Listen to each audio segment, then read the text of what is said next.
they do not object to will provide the public with the information needed to understand this horrific crime. There is no compelling state interest in giving voice to a horrendous criminal, speaking specifically of the writings of the shooter, as you were just describing, and as we now know, which, I mean, in poem form, February 3rd of 2023, kill those kids, 3 exclamation points. Those crackers going to private fancy schools with those fancy khakis and sports backpacks, with their daddies, Mustangs, and convertibles. F you little blanks. I wish to shoot you. You some weak ass something with your mop yellow hair. Want to kill all you little crackers. Bunch of little F word, pejorative for gay people. With your white privileges, F you, F word. That's the kind of stuff that parents don't want released. Is that just appeal to prurient interest? Does that have no value? Is that not in the public interest to release? They believe so. Do you side with the parents, or do you side with the public's right to know on this?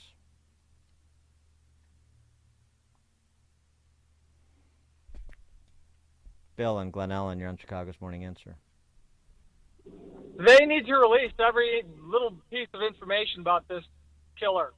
I'm so tired of, if it's any shooter connected to a conservative, we know absolutely everything about them the minute the shooting is over. Anytime it's a leftist, we learn as little as they can give us. And this is just another example of that.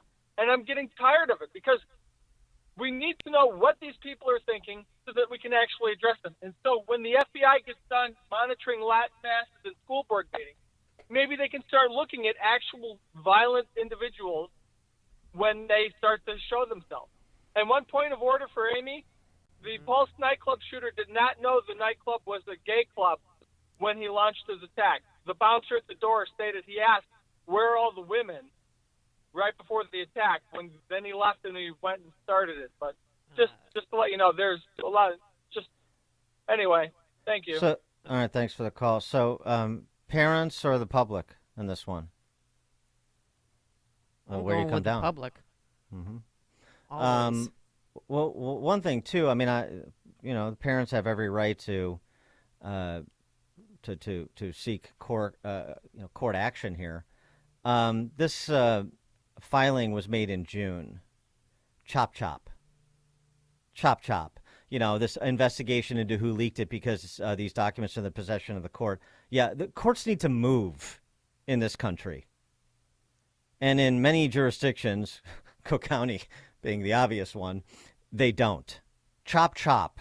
You don't get to slow walk this away from public attention and consumption. Well, you shouldn't get to. Yeah, they obviously do, because these judges, which are, on the bench, so many are failed lawyers who don't want to work for a living but want the handsome pension and the guaranteed income. And get to wear a robe and have people call them judge. They're just like politicians. They're sickening, actually, so many of them. Not all. And obviously we need a judiciary. But, I mean, we talk about accountability with respect to the Cook County court system, for example, when it comes to the imposition of sentences on violent criminals. How about just the adjudication of cases? This case should be fast-tracked in Nashville. Sitting on it for 6 months. What's taking so long? Well, also, too, keep in mind, I mean, she was receiving treatment from a doctor for an emotional disorder, according to her parents. What pharmaceuticals was she given? Did that play a factor in this? I mean, as a parent, if my kid was killed in a mass shooting, I would want to know every single thing about the shooter. Everything. Well, again, if you can stick to the facts here, the question is not about issues like that and disclosure of them. The question is specifically the writings of the shooter. 71% of Michigan Democrats support a ceasefire. What is So that? I don't know. I'm not touching anything. George in Naperville. Yeah, why not give the teachers or the school system where these people that did this crazy stuff attended? They want all the authority for everything else. Let them make the decisions what is released. No. No. A private school is going to decide what they release to the public that is of public interest. These are police records. This is evidence. And by the way, this is evidence that would almost certainly have been presented at trial if the shooter was alive and being tried for her crimes. Oh, yes, of course. So then it becomes a public document through that process. You know, the default should be the public's right to know, not the sealing up of information by law enforcement. We need fewer precedents where information is kept from the public that is of public interest. So it's terrible what happened, and I'm sorry for what happened to those families. But no, that doesn't mean that that their interests in terms of grieving and trying to deal with this going forward trump the public's right to know about these matters. About these public safety matters, about the performance of public institutions, even though it was a private school. Yeah, Christian private school. Dan and Amy, manifesto under seal is protecting the Hale family by limiting wrongful death suit payouts. No, I don't think so. I don't think that's it either. I don't think so. And you know, there's first. I mean, that is not it's not a barrier to filing a wrongful death lawsuit. And in discovery, if that suit were to pass, summary judgment muster, that would all come in. But I don't think that's the point. Is I don't think that's where the parents. Well, that's clearly not where the parents are going. I mean, and that's what you're saying. It would prevent. So it's not like the parents are saying we want this so that we can file, and it's being withheld. So, I mean, the parents and the families of the victims have the most interest in wrongful death suits, and they want the stuff sealed. Right. And the question is, did happening. the parents even get to see the manifesto, or were they just steered in that direction to cover it up or not have it released? Dave in St. Charles. This is going to sound really cold in some way, and I guess it doesn't. I don't mean it in any way at all. But these kids that died, it's pretty much, kind of on some level, kind of like a vehicular homicide. Nothing in the document that was released had any indication that any of these kids were singled out. Situations like this with random shooters, it's always just somebody coming in, or at least in the most cases, coming in and just firing indiscriminately, and the people that die. And it wasn't just the kids who were killed. So, while I janitor and adults, yeah. Mm-hmm.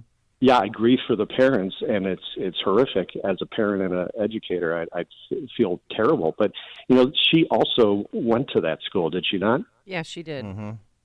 Mm-hmm. So I mean, for her to be talking about these kids and everything, clearly, she had some deep-seated things going on there, and it was, seeking out just, indiscriminate people of type, not individuals. So I'm not really sure why those specific parents still control the rights that they do. Thanks for the call, Dave. Well, I mean, this is the other thing, too, as we try to learn as much as we can from these horrific events to try to be, able to stop similar events. Right. And I know they suggest that publication is going to incentivize or encourage copycats, and there's some concern about that, but which is why we always talk about in these cases, which is why it used to be the policy of big daily newspapers like the Tribune to not publish the names of suicide victims because you don't want to encourage copycatting. And there's some psychological research that indicates there is an issue here. You don't publish the names. We don't use the names of the school shooters, these mass shooters, in these horrific incidents, whether it's Maine or Covenant School because you don't want to publicize them. That's what a lot of them want, to sort of die in infamy, if you will. And so you don't want to give them that satisfaction and encourage others that are marginally in touch with reality and restraint to do the same. But to Dave's point, in her writings, she does mention, basically, I hope to kill as many people as possible. And so to the point of it not being specifically targeting particular students, but a category of students, whoever she considered privileged white, but she also killed a black janitor. So, I mean, it's an important discussion because we tend to think, and if we just do this one thing, if we just pass this one law, and particularly politicians have very little modesty about how complicated and difficult these issues are in a free society.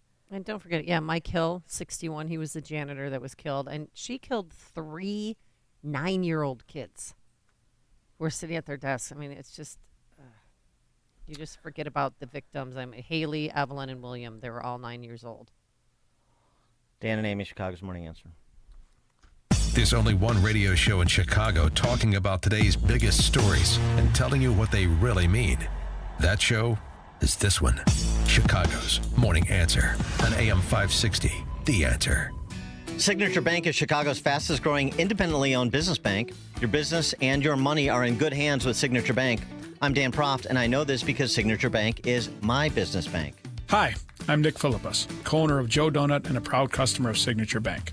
We're a locally owned artisan donut shop that focuses on chef-made small batch and craft donuts. We have 7 locations around the Chicagoland suburbs, with an 8th location coming soon. After opening our original stores in Glenview and Niles, we came to Signature Bank for financing for our new Mount Prospect location. From PPP and material delays in construction, Signature Bank was flexible and truly a banking partner that a small business like ours hadn't experienced before. Even their fraud department was able to stop a $30,000 fraudulent check from clearing our account. That allowed us to focus on selling donuts, knowing Signature Bank had our back. Signature Bank helps local businesses succeed. Let Signature Bank turn your business vision into reality. Visit signaturebank.bank. Member FDIC, Equal Housing Lender.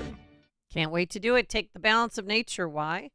Like many of you, I'm not getting enough fruits and veggies on my own, and that's where balance of nature comes in. There's 31 different whole fruits and vegetables in there. And what they do is they take the fruits and veggies and they put them through a cold powder. They turn them into powder after an advanced vacuum cold process, which stabilizes the maximum nutrient content. Real food, real nutrition. So get the nutrition your body craves and get the nutrition your body needs. Get balance of nature. The number to call, 800-246-8751, 800-246-8751. People who take it swear by it. They have more energy. They're not as sore after a hard workout at the gym, and then they can sleep better at night. So that's where it's at, Balance of Nature. If you don't call the number, just simply go online to balanceofnature.com and be sure to use discount code Chicago.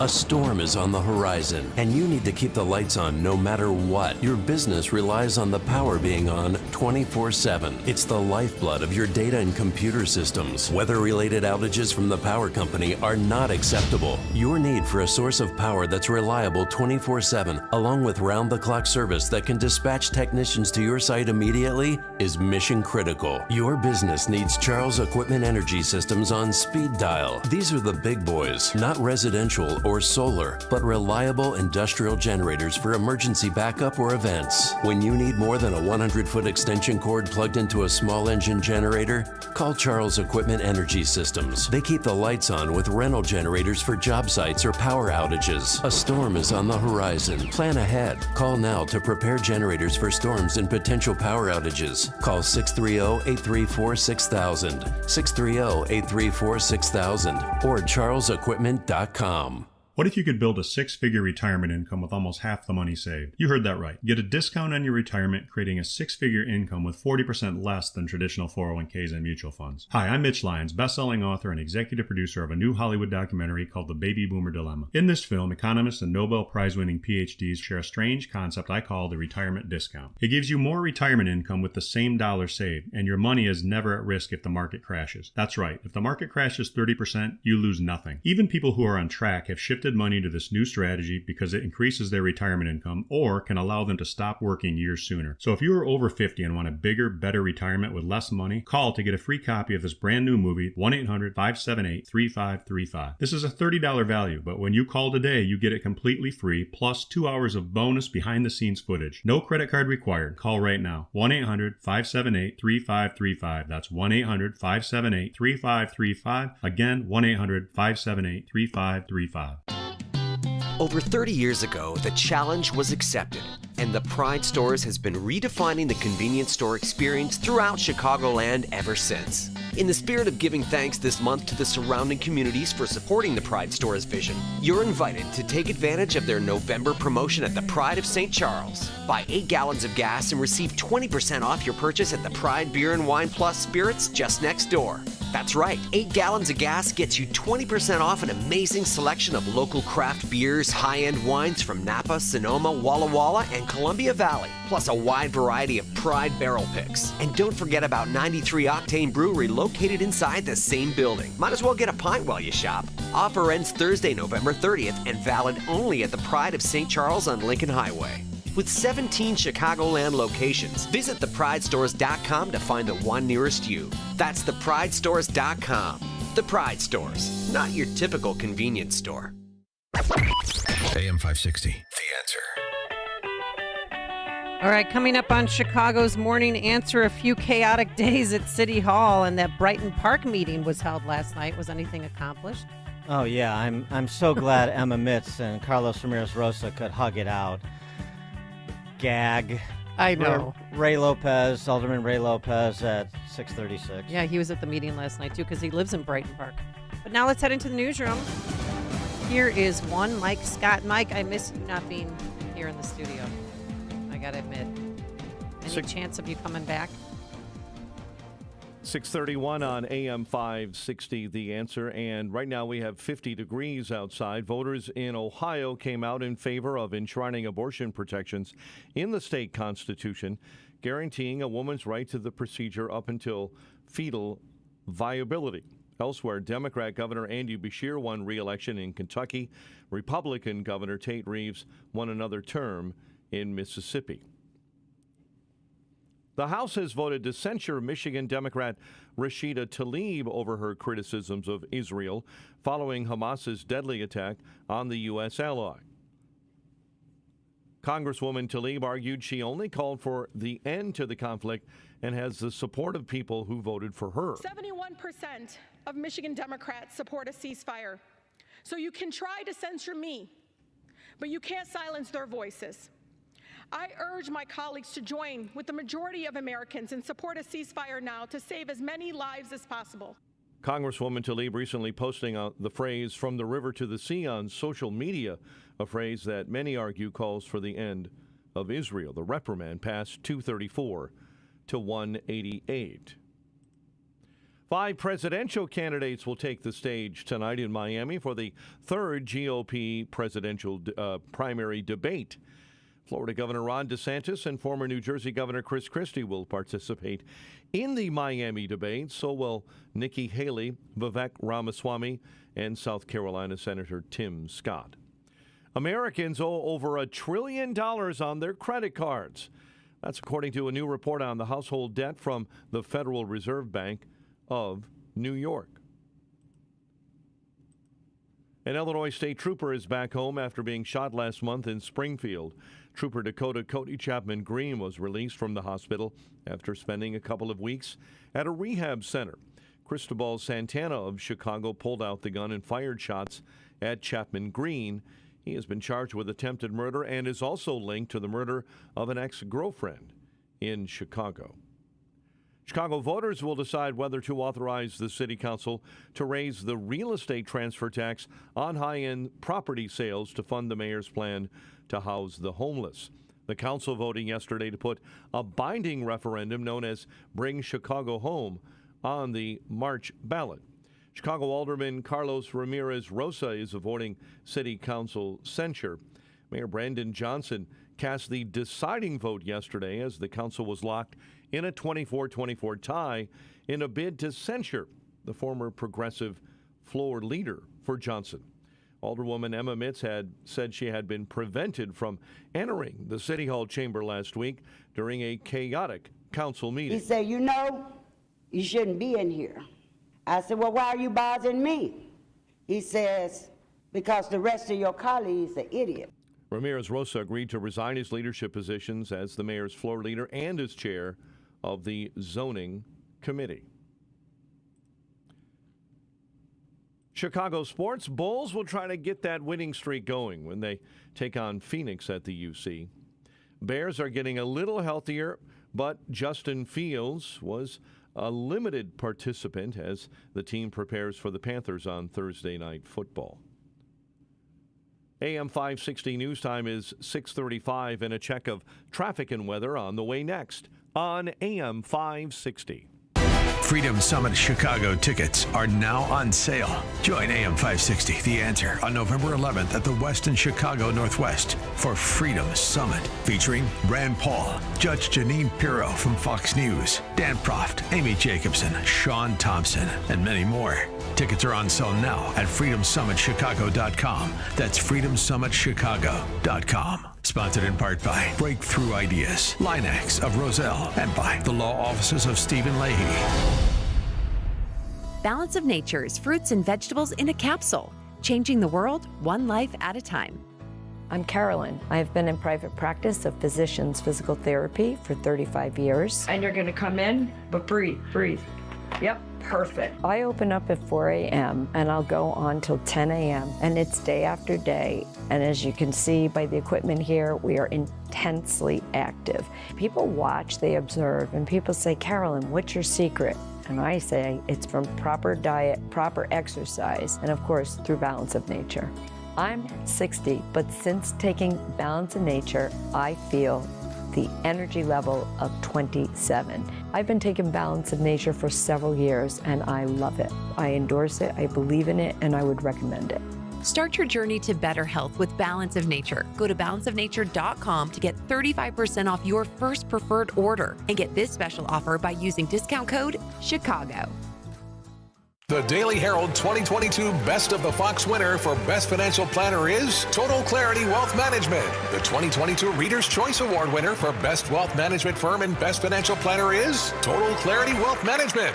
Are you ready for a change? Choose Total Clarity Wealth Management. With a professional team of financial advisors and CPAs, they can show you the way to financial readiness and keep you on track. Their philosophy is built on solid relationships and trust, with access to expertise in tax planning strategies, 401k rollover services, estate planning, and more. They can help you be ready for anything. Hi, this is Terry Murphy. The cornerstone of our practice has been to help clients stay focused on their goals throughout life's changes. Get in touch with them at TotalClarityWealth.com. That's TotalClarityWealth.com. Securities offered through LPL Financial Member FINRA SIPC. Investment advice offered through Total Clarity Wealth Management Inc., a registered investment advisor and separate entity from LPL Financial. Awards are based on number of reader votes. This award is not representative of the views of clients and is not indicative of future performance or services. Gillette Intimate gives guys a gentle and easy shave. Don't treat yourself like junk. Respect it with Gillette Intimate. The best a man can get. Buy now at a retailer near you. 6:38. Let's get a check on the roads. Team Hochberg Traffic Center time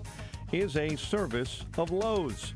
Get the best new deals all month long when you shop Black Friday every day at Lowe's. Get a Craftsman V20 drill kit or impact driver kit for just $59. Valid through 11/8 while supplies last. Selection varies by location.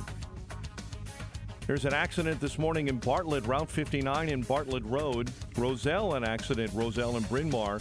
Grays Lake, Route 83 in Winchester. An accident reported. And on the Veterans, I-355 northbound, right before the Reagan Memorial, I-88, accident on the right-hand shoulder. Tri-State northbound, just south of North Avenue. Stop-and-go traffic there with an accident blocking a left lane. Multiple vehicles are involved.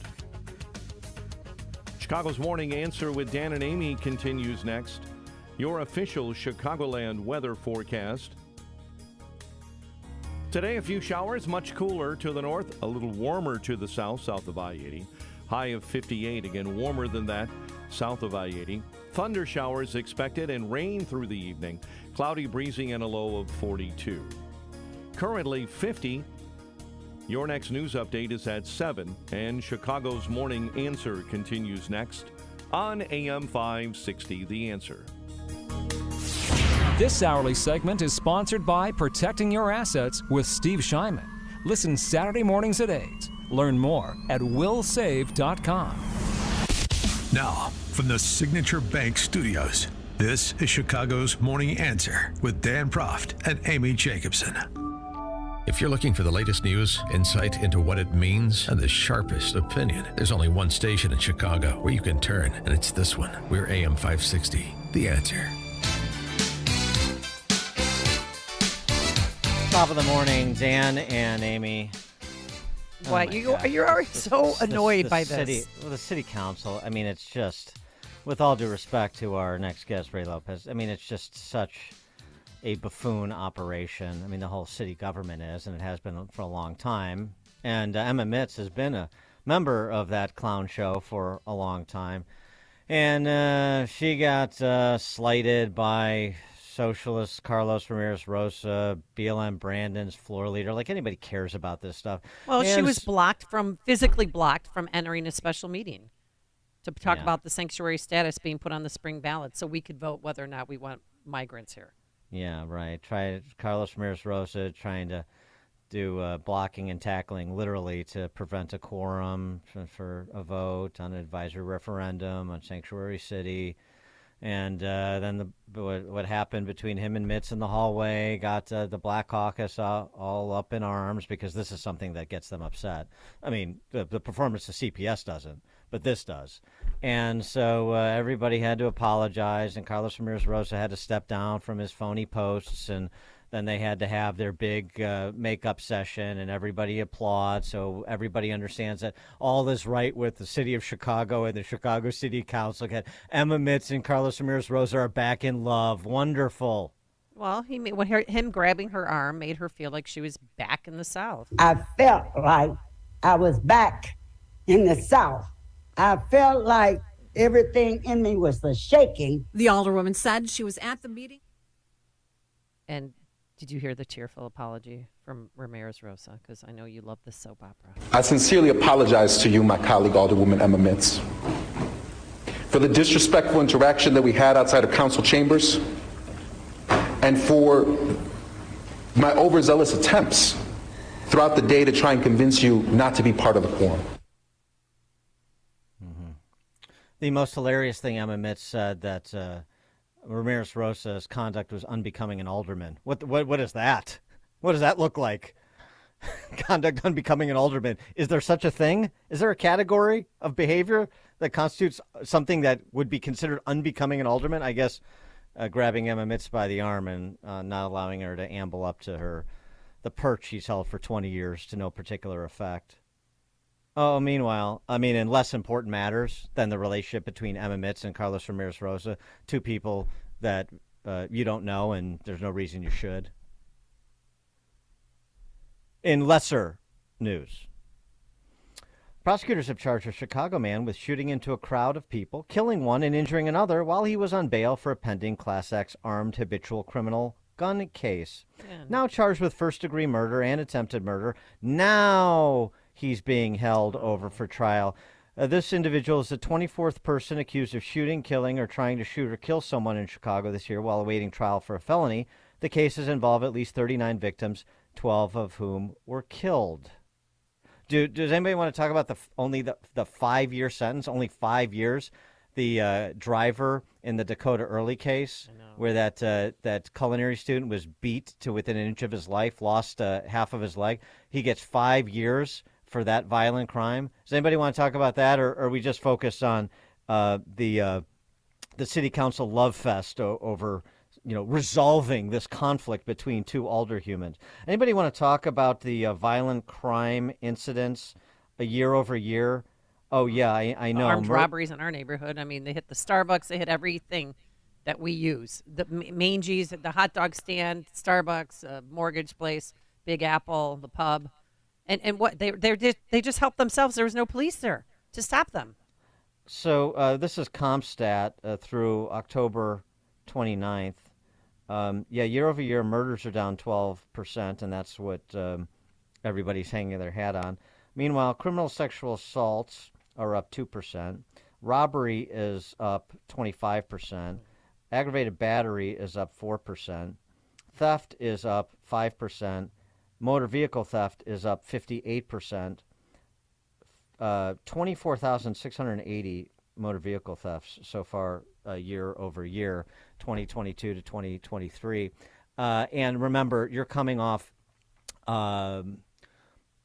not quite historic highs in violent crime, but pretty damn close.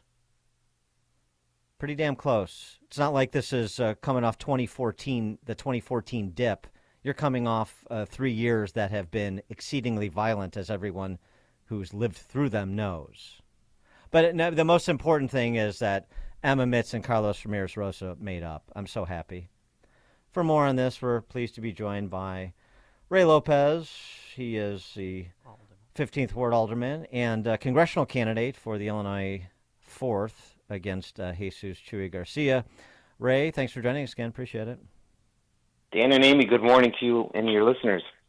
You'll pardon my cynicism, and I'm sure you anticipated it. But I mean, I'm sorry. I'm sorry I can't get excited that this imbroglio between a couple of vestigial alderhumans was resolved. I just don't think it's that important. Well, I think it's important for one reason and one reason only, is that there were illegal activities that took place, not just the assault on Emma Mitz, but the fact that he literally extorted 4 of his colleagues, saying that he was going to withhold legislative business if they didn't do what he told them to do. Yeah. So I think there's very much something at issue here. But what the city council did reaffirm with the mayor's tie-breaking vote was that victims don't matter. And I think that's what we heard through much of what you described about the rising statistics outside of murder, about the repeat offenders who clearly didn't read the Safety Act, which says that they have to be good until they go to trial. These individuals, politicians don't care about the victims. And even in the city council, you can be a victim. And we saw that yesterday. We saw people in tears because they had relived their experience with Carlos again publicly, being threatened, being intimidated, being harassed by him. But at the end of the day, the rot that exists in city council remains, even when the progressives are in charge, because everyone thinks that they are better than the last ones who got away with it. The FBI might not have been involved this time, but city council came forward and identified it first. There'll be investigations, but I think to your point, Dan, the FBI's getting involved. I just have to hold on. Wait a second. If someone like Carlos Ramirez Rosa can reduce you to tears, then you don't belong in public office, or having access to cutlery. I mean, are you serious? Carlos Ramirez is bringing people to tears. This guy is a dink. I mean, I don't. Took off the Palestinian scarf. Well, that was Byron. Oh, well. But I don't argue that point. What I do argue is that you have freshman aldermen, you had some that are returning that really want to do things in their ward, and when you're told that nothing's going to get done and that your ward is going to suffer, and if you care about your people, that's going to bother you a little bit, and rightfully so. Well, he's taken off the zoning committee. Sorry for interrupting, but he's been taken off. He's not the floor leader anymore, and he's been taken off of the zoning committee, right? Because of this bullying. As of December 1st. Yeah. As of December 1st, he'll be taken. But I think, victims have to matter in this city, in this county, in this state, because the message we keep giving, regardless if it's blue collar, white collar, criminal, or otherwise, is that victims don't matter. And nobody cares as long as your arbitrary statistics decreases, even though it's been on the increase for 3 years. It's the decrease from the increase that we're still talking about here. So I saw that the home sales tax increases, they made the ballot for the spring binding referendum question. Speaking of all this rigmarole, what was it about? What is the status of a sanctuary city ballot question for next year? So that is still in limbo. We're hoping to put that before the voters as well. It's an interesting dynamic that the socialist left and the mayor are happy to have democracy take root in deciding whether or not to raise real estate transfer taxes, but don't want to allow democracy to have a choice when it comes to remaining a sanctuary city. And you have to ask yourself, why are they fighting so hard to prevent people in Chicago from having a say on sanctuary city? And I'll tell you both, the answer is very clear. Because to be perfectly honest, we could remove that ordinance from the books today, and it will not matter because Governor Pritzker and the General Assembly made it the law of the land for the entire state of Illinois. So even if Chicago were no longer welcoming, there's nothing we could do anyway because of the fact that the state preempted everybody in all 102 counties and made everyone welcoming. They've been happy to see us wallow in it to deflect from it spreading throughout the state. But if we were to remove that law, or voters were to ask for that law to be repealed, then the state law would be front and center at a time when nobody in the state government wants to be held accountable and shown for what they voted for. Well, I mean, but you started voting on this issue and they turned the lights off. And then yesterday, you guys were locked out. What was that all about? We had convened a special meeting of the city council to address this issue and to put this on the ballot in 2024. And that is where a lot of this shenanigans with Carlos took place. But the crux of it is that there was an orchestrated effort to subvert city council to prevent that ordinance, that resolution from passing, because we could have passed it last Thursday. So they shut the lights off, gavelled out illegally. Even the BGA said they did things illegally and improperly. But they don't want to recognize that fact, even though it's a matter of settled case law going back from the Herald Washington date. So we recessed the meeting properly last week, and we showed up yesterday, to resume the meeting that we had legally recessed. However, the law department and the city clerk, both citing incorrect casing, kept the doors locked, instructed the sergeant-at-arms not to let us in, and to further prevent the recess meeting from reconvening so that we could move forward on this item. The public was not happy. They tried to slip in a watered-down version, not saying, shall we remain a sanctuary city, but shall we limit how much we spend on migrants, which is really a nonsensical and stupid question to ask, because either you're going to pay or you're not. And that was basically shouted down by the residents who were in the room, unwilling to accept that as a compromise. To her credit, Maria Hedden withdrew one of her referendum questions in the hopes of coming to a compromise with everyone who wants to see Sanctuary City on the ballot. So we're going to see where that leads us. If they're willing to truly have a compromise discussion, we'll take it at face value and see where that gets us for the benefit of putting it on the ballot. On the ballot or off the ballot, do you know more about the fifth floor's plans for these base camps than people like alderhumans like Ronnie Mosley or Julia Ramirez seem to know when the base camps are being located in their wards, at least initially? Well, if you have a blank piece of paper, I'd be happy to share the plan with you, because that's about all we have right now. Yeah, but the mayor claims that they're still assessing on whether or not to use the site at 38th in California, but we know that he signed a land use contract between the city and the landowners for $91,000 a month. So why is he still dragging his feet in line to the people about this? That's a very good question. And when we had our community meeting yesterday evening in my ward for Brighton Park residents so that they could have their say minus CTU, that was exactly what many of us said was, why won't you just be straight and honest with us if you know that you've already signed the agreement, that you're already paying rent until you don't need the place, and that if you know it's toxic, why are we doing this? When you look at the 115th and Halstead site, the issue came up, raised by me yesterday in City Council, was that there's an eviction date of October 31st, 2024, written into the ordinance that says by October 31st, this property will revert to the local organization for their use. Well, what happens if we're still in a migrant situation then? What happens if we still have buses by the thousands showing up in Chicago? You're going to put them out onto the street and make them homeless, roaming the south side of Chicago? I don't believe that. And I think that's because it's just to get through the moment and not thinking long term as to what you're actually going to do and why you don't actually tell Joe Biden to shut down that border and starting deporting people. Yeah. So, I mean, that's what you understand to be the approach. This is going to be like whack-a-mole. Everybody's going to focus on 38th in California. When that becomes evident, then you're going to look at 150th in Halstead, and then they're going to look at the next place and the next place. There's no sort of master plan. There's no established progression. There's no communication about any of that. It's just sort of, per the vagaries of BLM Brandon's decision-making. Yes, and I mean, and that has been in full display for the past 6 months.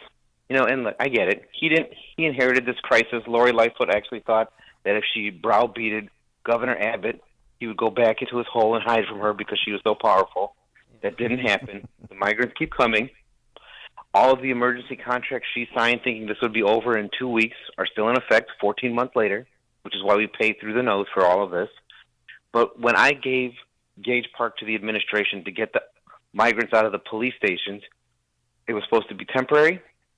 Their presence was supposed to be, it wasn't supposed to be permanent, and there was only 160 migrants in police stations at that time. And now what? We are now up to nearly 3,000 still in police stations.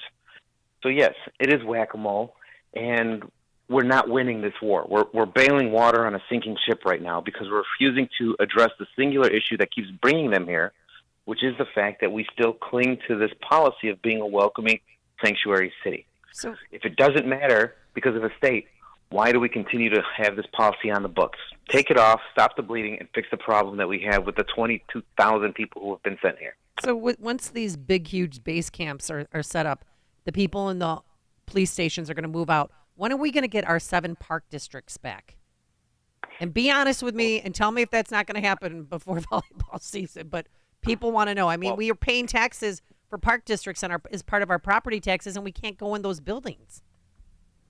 I don't think that will happen because the only way that will happen is if the buses stop coming, if the people stop coming. By the time we build these tents, it'll be June. By the time we're able to get everyone out of the police station, the more buses will be here.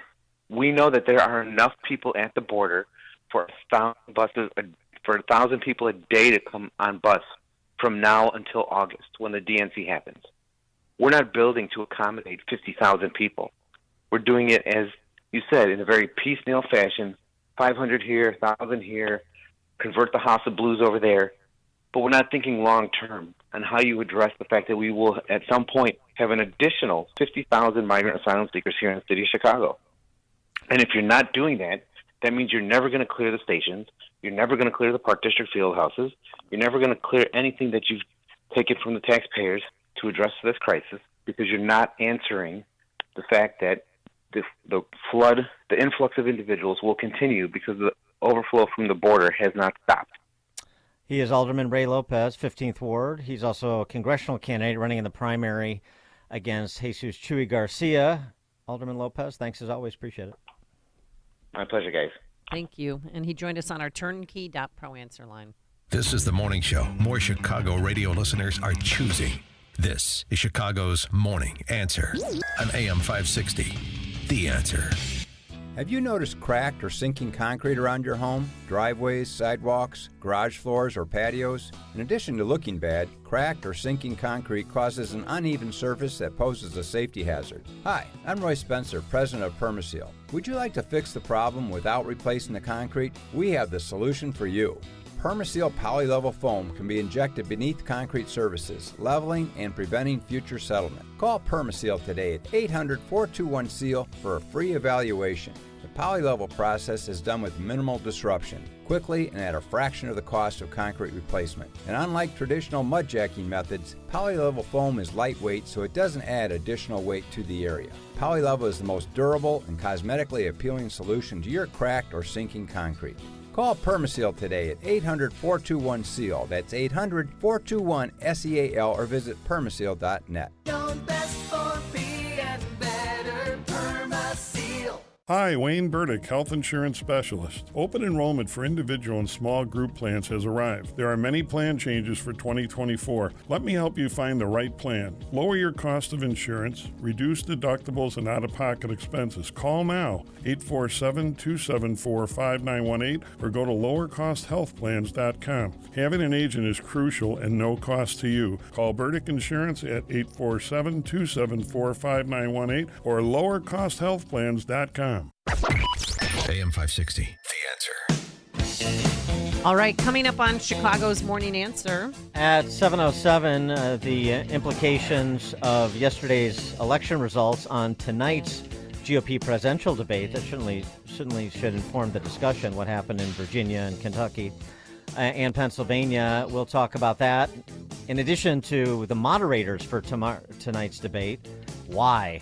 Doug Truax, founder and president of Restoration PAC, at 7:07. But now let's head into the newsroom. Here's Mike Scott. An Illinois state trooper is back home after being shot last month, and Chicago voters will decide on a real estate transfer tax.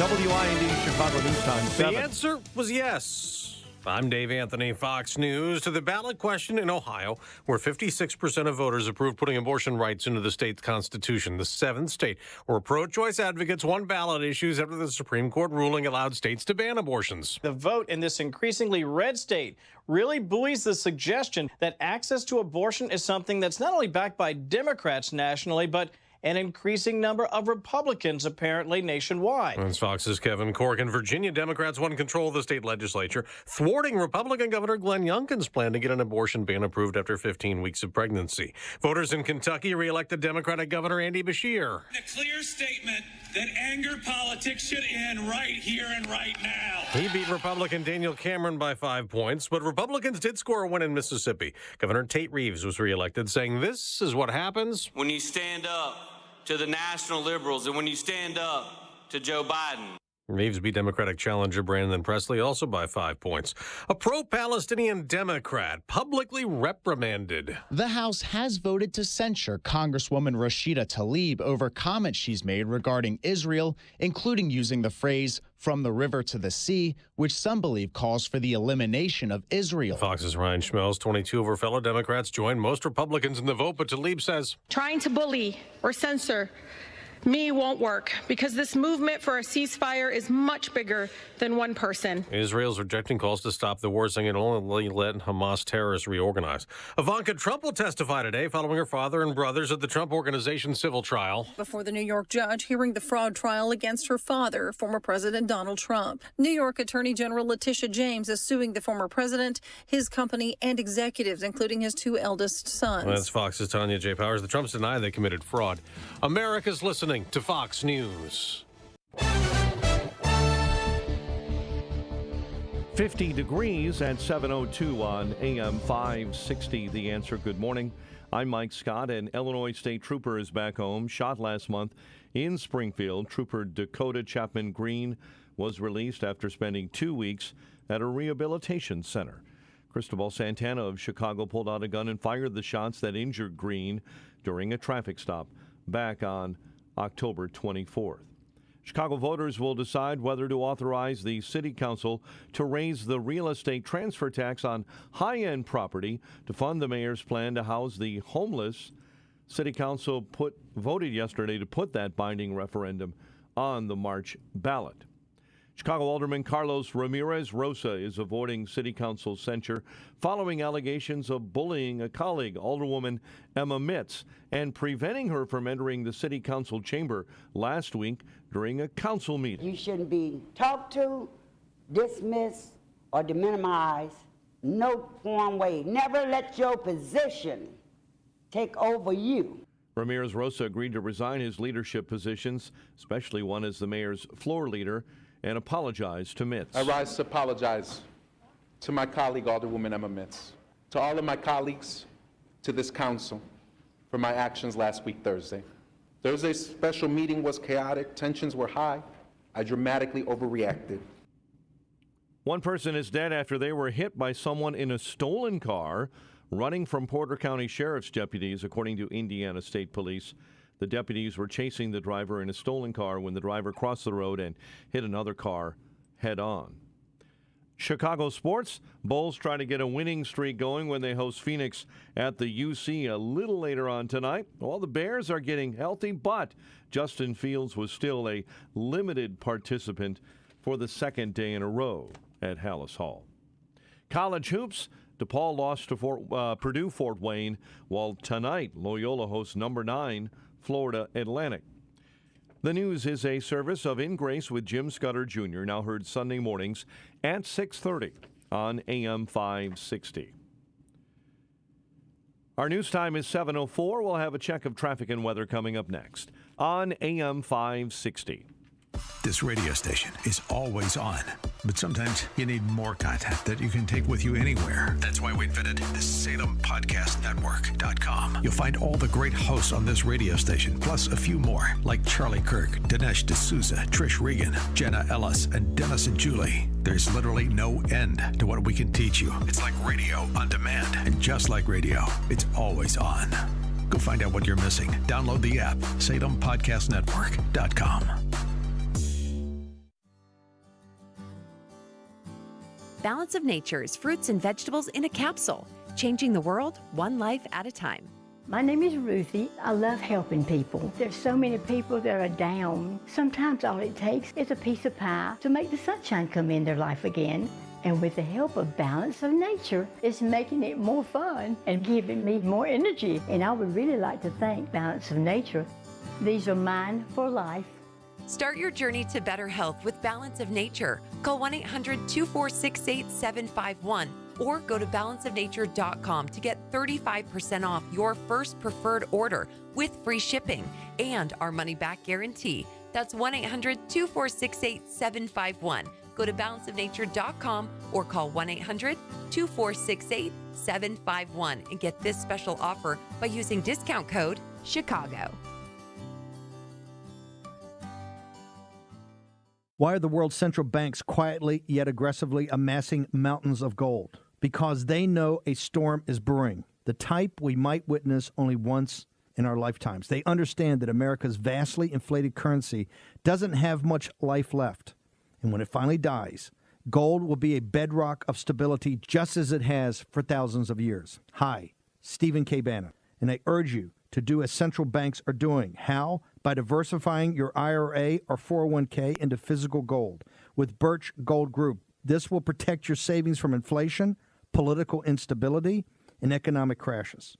To see how it works, get a free info kit on gold IRAs by texting the word PROTECT to 989898. Birch Gold is the only gold company I trust, so text PROTECT to the number 989898. That's PROTECT to 989898 to get your free info kit on gold.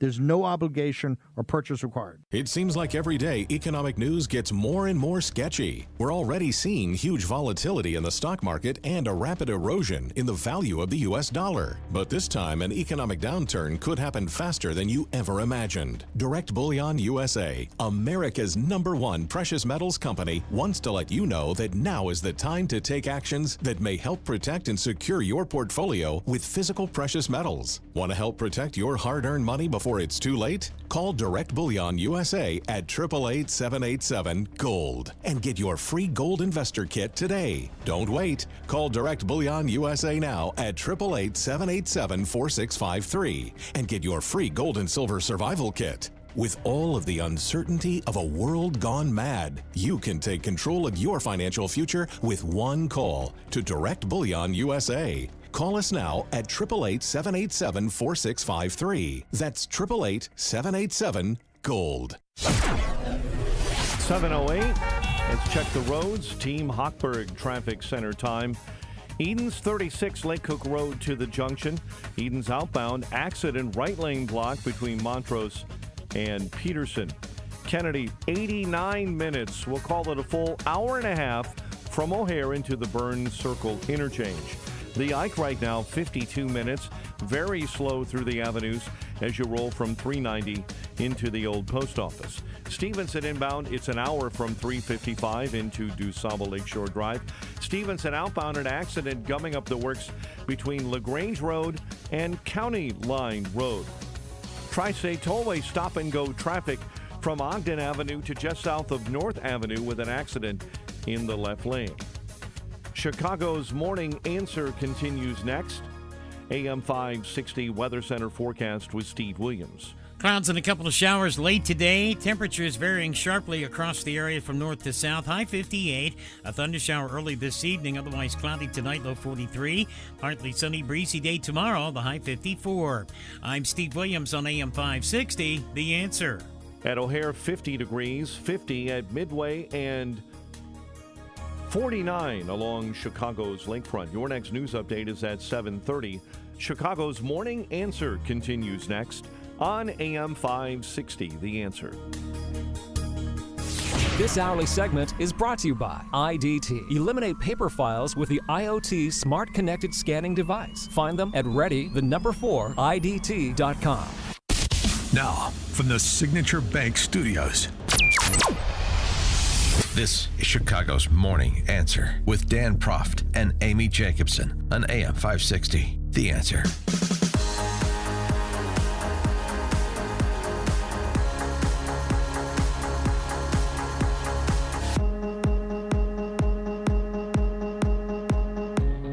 Top of the morning, Dan and Amy. Per yesterday's election results, Virginia is for lovers of abortion, as is Ohio. And marijuana, too, in Ohio. And to stoned to get an abortion. And to a lesser extent, Kentucky. It was an issue. It wasn't necessarily the overriding issue, the way Democrats made it the case in Virginia, but it was still an issue. There was an ad that the Democrat incumbent Bashir ran against Daniel Cameron that focused on a woman who was raped being able to get an abortion. So how do yesterday's dismal results for the Republicans outside of Nassau and Suffolk counties in New York, how does that inform what the discussion will be tonight in Miami when Republican presidential candidates, some of them, get together to debate? And how will they be able to have an intelligent discussion with NBC moderators driving the train? Lester Holt, Kristen Welker. For more on this, both questions, we're pleased to be joined by Doug Truax. He's the founder and president of Restoration PAC. Doug, thanks for joining us. Appreciate it. Hey, Dan. Hey, Amy. Thanks for having me on. Well, let's start with that debate tonight in Miami, because you penned a letter to RNC Chairwoman Ronna McDaniel saying why, essentially, I'm paraphrasing, why are we partnering, we, the Republican Party, partnering with NBC so we can have Kristen Welker and Lester Holt antagonize Republican candidates with silly questions and faulty premises like we've seen so many times before? Why are we partnering with media organizations that want to see Republicans lose elections, right? Yeah, it's really hard to watch, and I started the letter with, I can't believe we even have to say this. And I think it's a mindset that she's just living in the past. I think this is also, not too long ago, the Harmeet Dillon versus Ronna McDaniel challenge and all that stuff. And there's a larger conversation to be had here. I'm sure we'll have it about the on-the-ground operations in the states and the losing that we're going through. But I think Ronna she just lives in a previous time. And 90% of Republicans do not trust mainstream media at all, and they know what you just said, that this is going to turn into an opportunity for Democrat political operatives who call themselves reporters to get on there and pretend like they're moderators, and then they'll shape the questions around things that they want to, and then our poor guys have got 30, 45 seconds or whatever it is to try to, move past what they said and move on to the stuff that they want to talk about, that, Republican primary voters want to talk about. And it's an incredibly difficult environment. And then we get through it, and once again, we'll all be like, why did we pick those people? And this continues to happen. The last time this happened, they said, you know what, we're not going to do it again. We'll be better next time. We'll think it through better. And I think they're foolish. I think they're lazy. I think they're living in the past. I mean, things have changed dramatically, especially the last decade, obviously, or 2 decades. But she's just somewhere else. And I think the larger point, too, is she's just not a warrior. I mean, we have to have a warrior now in that spot, because you better believe the Democrats, they are just kicking our butt every time we do this, and they would never do something like this, but we go and do it and, expect a different result. So the ratings are going to be terrible, and we're all probably going to be pissed off tomorrow morning. Well, where else should they have gone? I mean, they already went to Fox, and then they went to Fox Business. Newsmax, I mean, where do you think they should have had this third debate? And do you think they should even have one? Because after the second one, which was they talked over each other. It was just the worst debate I've ever seen in my life. I almost turned off the TV twice. Do you think they need a third debate? Well, I think that there's definitely an appetite out there for people to understand, what are the Republicans about? I mean, you have two audiences here, right? It's the Republican voters, and we want to hear our folks talk about things. And I think there's a big audience out there of people that are they call themselves independents. They're definitely not Democrats anymore. They're leaning Republican just simply because of the chaos that the Democrats are introducing to the country and the way they're ripping it apart. And so they want an opportunity to see, okay, well, what are the Republicans about? Now, we still have a strong platform. If you go read the platform, it's still, okay, we're conservatives. But if you don't have an opportunity for people in the middle to hear what you're about, I mean, we all know that there's just like this incredible, lack of information for people in the middle that, you have these conversations sometimes with folks that call themselves independent.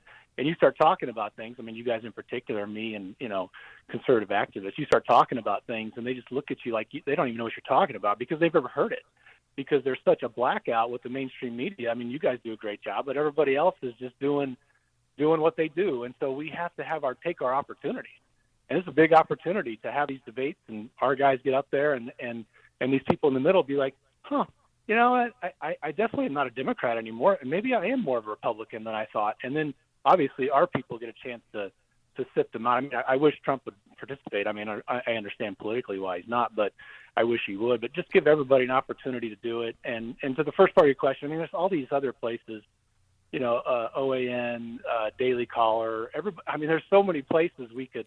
You could put together 24 conservative news outlets to all co-sponsor it. I mean, it's not like there's a lack of outlets or a lack of talent that can ask questions that are fair-minded and intended to elicit differences of opinion on substantive issues rather than to recite the talking points from the powers that be at NBC. I mean, that's the thing that there's an opportunity. You mentioned Trump. I mean, there's an opportunity because if Trump was on the stage, he wouldn't probably accept all the premises of questions coming from the likes of Kristen Welker.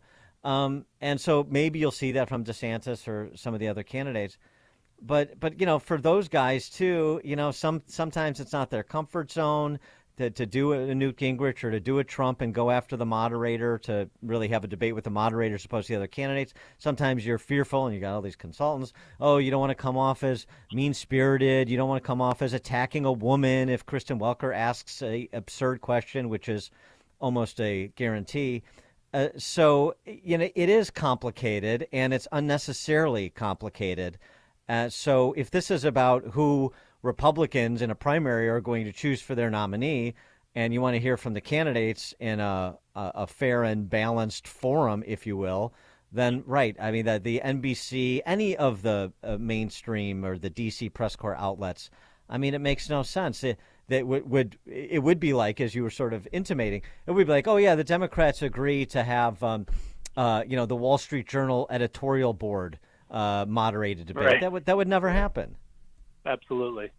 Yeah. And to your point about like the mechanics of the debate, when they ask these questions, yeah, they might go after them, but you're burning your own time. And I think too, that we watched Trump do that before, and especially on our side, we all know, yeah, they're against us.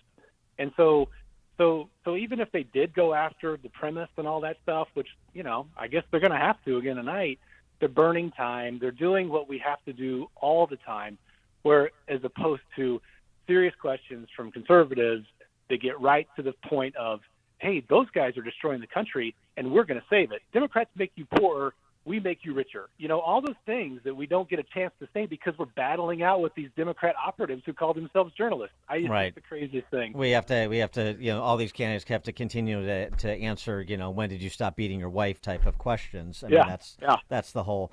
I wanted to get your reaction to the results last night. You We all understand that the Republicans underperformed again, and that makes Republicans understandably nervous, especially when you have, I mean, I go to Kentucky, when you have such a talented candidate in Daniel Cameron, and a state which Trump won by 26 points, and you can't get over the top against a Democrat incumbent. It's concerning. Absolutely. I think there's a big difference that we're seeing over time here between the force of Trump's personality, which, if he's nominee, all right, good, let's do this again, right? Which is great.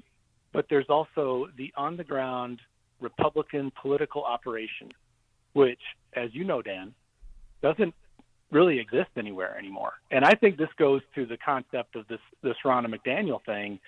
The Republican Party, especially at the national level, and in almost all the states, because I do get around the country and talk to different people, the Republican Party has turned into like a donor social club. The amount of political operation that is happening on the ground compared to what the Democrats do, it's just shameful. And so you look at, like, you didn't bring it up with the Pennsylvania Supreme Court race and the mail-in ballots, and this is why Fetterman is a senator, because they have figured out how to generate these ballots, get them back at you, get them in the mail, get them back in. I hate it. I did all this stuff. We did, as you know, the Voter Reference Foundation, and we're putting the voter rolls online, all that stuff. But if we don't figure this side of it out and go out and actually get on the ground and make stuff happen to get the ballots in, they are going to kill us every time. Now, the good news is, and this is what I tell everybody, the real upside here, and you know this too, is there's a lot of energy out there on the ground. And this started with the Tea Party, and it's all, Moms for Liberty, and all these groups are out there. It's not the Republican Party in the states, and it's obviously not the National Republican Party, but there are groups out there. They just don't know what to do and where to go. And that's part of Restoration of America. That's what we're doing on the states and the ground, is creating an environment where these people can partner together and actually go out and do some good, because that's what they want to do. But we'll get there. They know there's a lot of people out there that want to do the work, but the Republican Party, I use your joke that I got a long time ago when I ran for office. It's like, good luck trying to join the Illinois Republican Party. I mean, it's like, right. There's nothing there, right? And right. Try to volunteer, you can't. Yeah, right. Yeah. Well, what's the Trump factor in all of this? I mean, here, of course, this morning, Chris Christie, the professional antagonist, is saying that Daniel Cameron lost in Kentucky because Trump backed him. Well, I don't. I think it goes back to more this concept of how do you get the ballots in? I just don't. I think the Democrats, I mean, even Bashir and that family dynasty, they've got it figured out on the ground out there. And if you don't have, I mean, I understand the endorsement, but if he's not running at that time, I mean, there's definitely this factor of him and his force of personality that brings people in. But you have to have more of an organization that is just, we can't just sit around and be like, hey, let's run some great ads all the time. Well, okay, we got to do that for sure, but we have to have people on the ground making stuff happen. And us compared to them in all these states, it's not even a contest right now. And so we got to get our act together. It's going to be really interesting. We looked at this, and you guys did a restoration too. We looked at this after the midterms, and you saw the drop-off in Republican voters, well, I should say, people who voted for Trump, who are center-right in 2016 and 2020, who didn't show up in 2022. I know in Illinois, by way of example, the number was something like 330,000, round numbers. And so it'd be interesting in the post-mortem to see what the fall-off was in terms of the people who turned out to vote for Trump and then didn't turn out for Daniel Cameron, and the same thing with legislative races in Virginia, and the same thing with that Supreme Court race in Pennsylvania, because that is motivational issue. It's partly a function of candidates and the quality of the messaging campaign, but it's also importantly, and this doesn't get enough talk, what you're talking about, which is are you in contact with, informing, running a VBM program as prescribed by law in the various states, and making sure that those votes are banked, making it easy for people that are inclined to your viewpoint and to your candidates outside of Trump, even though that's their main motivation, make sure their votes are counted in these off-presidential elections too. And I suspect we're going to see there's significant fall off again yesterday as there was in 2022. Yeah, I think that's right. And we have got to think long term now. And I appreciate the Trump phenomenon on a lot of levels, these things that you just talked about. But there's also this element of we have got to do much like what the Democrats have done and inspire people on their local races. Because, when you get people to come out, for their town council races and all those types of things, they'll start voting up the ticket. If you have people that just all they want to come out for is a presidential, they don't vote down too. So with a lot less probability that they'll vote down by a significant amount. And so we have to have situations on the ground now where I think we had it a long time ago. I think about when I first moved to Chicago and DuPage was really red. We had organizations that did this stuff. And so we have to go out and inspire our people and say, look, you got to think about more than just a presidential. We're going to do that for sure, but we got to think about all these other races, and you got to go get your neighbors, and we got to get the precincts going again, and just build it from the ground up as opposed to being top down. And I think that back to the Ronna thing. I mean, that's just how she thinks, and those people around her. It's like, oh, we'll run some ads, it'll be fine. No, it's not. Terrible. Look what's happening. Just losing and losing and losing, and we have to think about it differently. But we have energy on the ground. People just don't know what to do. It needs to be mined, yeah. Doug Truax, founder and president of Restoration PAC. Doug, thanks for joining us. Appreciate it. Thank you. Thank you. And he joined us on our turnkey.pro answer line. This is Chicago's Morning Answer. Your show keeps me alive during the week. There's nobody I'd rather listen to between 5 and 9 in the morning than you guys. On AM 560, The Answer.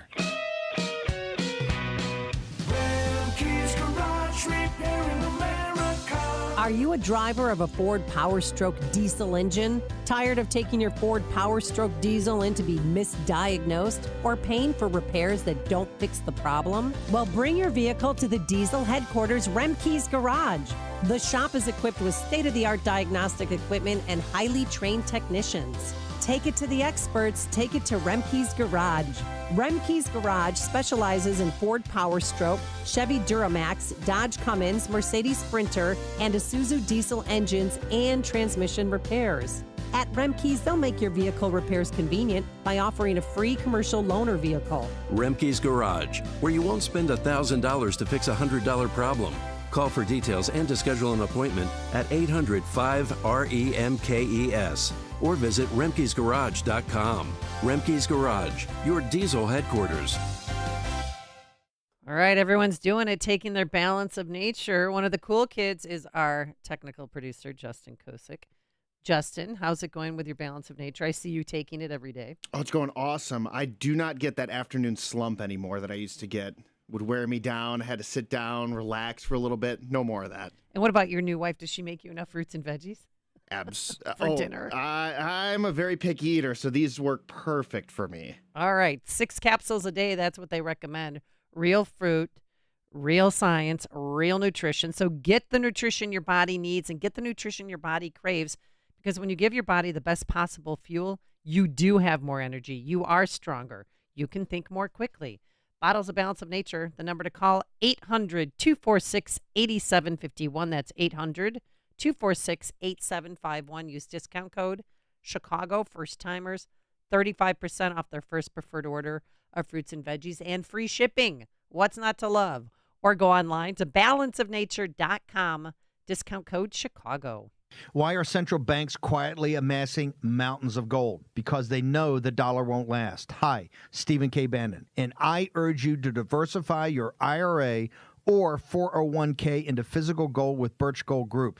To see how it works, get a free info kit on gold by texting the word SHELTER to 989898. Birch Gold is the only gold company I trust. So text SHELTER to the number 989898 to get your free info kit now. This is Carol Platt-Liebau for townhall.com. Over the weekend, pro-Palestinian protesters demonstrated in Washington, D.C. But they didn't just demonstrate for Palestine. They protested against the United States. They vandalized and desecrated historic monuments in our nation's capital. They smeared fake blood on the White House gates. They put an Arafat shirt on a statue of Benjamin Franklin. And they hung a Palestinian flag from a statue of General Lafayette. The D.C. protesters also called for Intifada, a violent uprising where civilians are targeted by suicide bombers. Last weekend's demonstrations fell far outside mainstream American political protest. They're a continuation of the attempts at Marxist revolution that started with the George Floyd riots. And they're clearly motivated by hatred of American values, not love for them. It's time to call out and denounce the anti-American, anti-Semitic, and genuinely radical elements of pro-Palestinian advocates.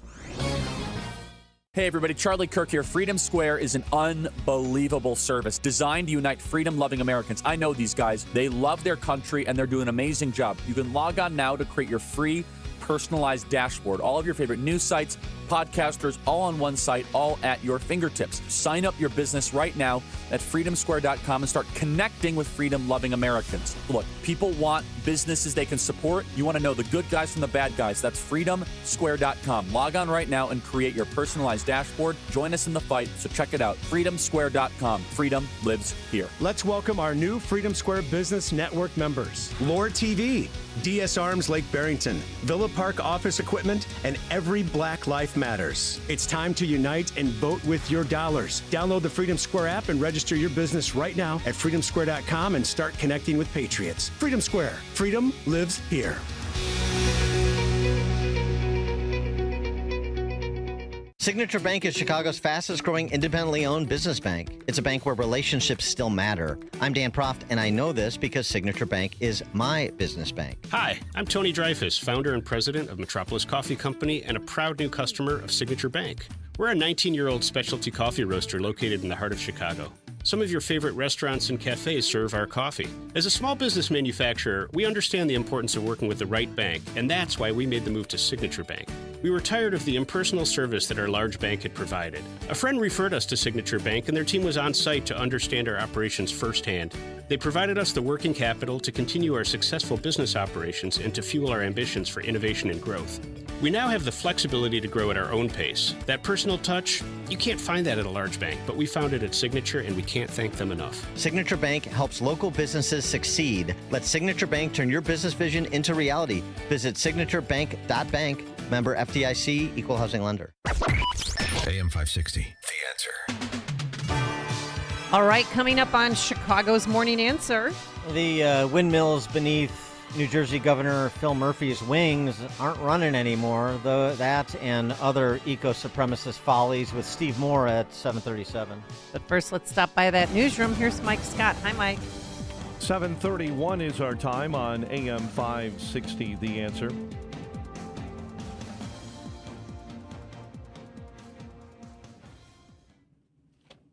This morning, our top story is election results from around the country, which we'll get to in just a moment. Residents also continue to speak out against a plan to build a migrant base camp in Chicago's Brighton Park neighborhood. Tempers flaring during a community meeting last night about the proposed encampment at 38th and California. The mayor is fighting for something that got nothing to do with us.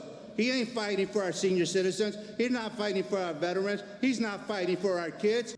The city signed a $91,000 a month deal to lease the land. However, Mayor Johnson has said his office is still assessing the land to make sure it's a viable option. Ohio voters have passed Issue 1, a constitutional amendment protecting access to abortion, extending statewide wins for abortion rights. Ohio also voted to legalize the sale, possession, and usage of marijuana for people 21 and older. Kentucky Democrat Governor Andrew Beshear was reelected to a second term, beating out the state's former Republican Attorney General Daniel Cameron. Beshear says that he'll take credit for the state's economic recovery. The governor also framed the win around his handling of weather-related disasters. Abortion is... Kentucky is on a historic win streak. The two best years of economic development in the history of the Commonwealth of Kentucky. Also, Democrat Mayor-elect Sherelle Parker has been chosen as Philadelphia's 100th mayor, the first woman to hold that office. Parker was favored 7-1 to beat out her Republican opponent, David O. Status quo in Virginia as the parties that held majorities going into election night in the state Senate and Assembly held those majorities. Mississippi Governor Tate Reeves wins a second term as governor, defeating Democrat Brandon Presley. Republicans have held the Mississippi governorship for the past 20 years. Republican presidential hopefuls will debate again tonight We'll follow that story for you throughout the day here on AM 560, The Answer, and tomorrow morning with Dan and Amy. Chicago voters will decide whether to authorize the city council to raise the real estate transfer tax on high-end property sales to fund the mayor's plan to house the homeless. Known as Bring Chicago Home, it will end up as a binding referendum on the March ballot. Bulls host the Phoenix Suns tonight. College hoops last night. DePaul's Blue Demons lost to Fort Wayne. Tonight, Loyola hosts number 9 Florida Atlantic. We'll have a check of traffic and weather coming up next on AM 560. Freedom Summit Chicago tickets are now on sale. Join AM 560, The Answer, on November 11th at the Westin Chicago Northwest for Freedom Summit, featuring Rand Paul, Judge Janine Pirro from Fox News, Dan Proft, Amy Jacobson, Sean Thompson, and many more. Tickets are on sale now at freedomsummitchicago.com. That's freedomsummitchicago.com. Sponsored in part by Lil's Dietary Shop, Blue Star Security, and by Hope Wins 7. 120 Life, the natural juice drink that helps lower your blood pressure in just 2 weeks or your money back. Here's another happy customer. Hi, everybody. This is Mark from San Diego. I just wanted to give a little shout out to 120 Life and tell them how great I think the product is. I've been drinking it for almost 3 years, and it's really helped me with my blood pressure, my overall heart health, the amount of energy I have and feeling good. I haven't even caught a cold in over 3 years, all through COVID. It's been a great product. I'm going to continue to drink it, and I recommend it for everybody. Give it a shot, and I think you'll love it. Lower your blood pressure naturally in just 2 weeks or your money back guaranteed. To order, visit 120life.com. That's 120life.com. Order the 2-week trial pack and use coupon code DAN to save 15%. The natural solution to high blood pressure. Visit 120life.com and use coupon code DAN at checkout to save 15%. Balance of Nature's fruits and vegetables in a capsule, changing the world one life at a time. My name is Ruthie. I love helping people. There's so many people that are down. Sometimes all it takes is a piece of pie to make the sunshine come in their life again. And with the help of Balance of Nature, it's making it more fun and giving me more energy. And I would really like to thank Balance of Nature. These are mine for life. Start your journey to better health with Balance of Nature. Call 1-800-246-8751 or go to balanceofnature.com to get 35% off your first preferred order with free shipping and our money-back guarantee. That's 1-800-246-8751. Go to balanceofnature.com or call 1-800-246-8751 and get this special offer by using discount code CHICAGO. Make the hiring process work for you. With Indeed's end-to-end hiring solution, you can attract, interview, and hire candidates all from one place. Start at Indeed.com/credit. 7:36. Let's get an update on the roads. Team Hochberg Traffic Center time is a service of Turnkey.pro. With decades of C-suite experience, Turnkey knows small business. Their veteran consultants know how to reduce costs and grow new revenue streams. Turnkey has solutions for your business. Visit Turnkey.pro. That's Turnkey.pro. Inbound Edens, a heavy 45 minutes, Lake Cook Road to the junction. Outbound, there's an accident with a right lane block between Montrose and Peterson.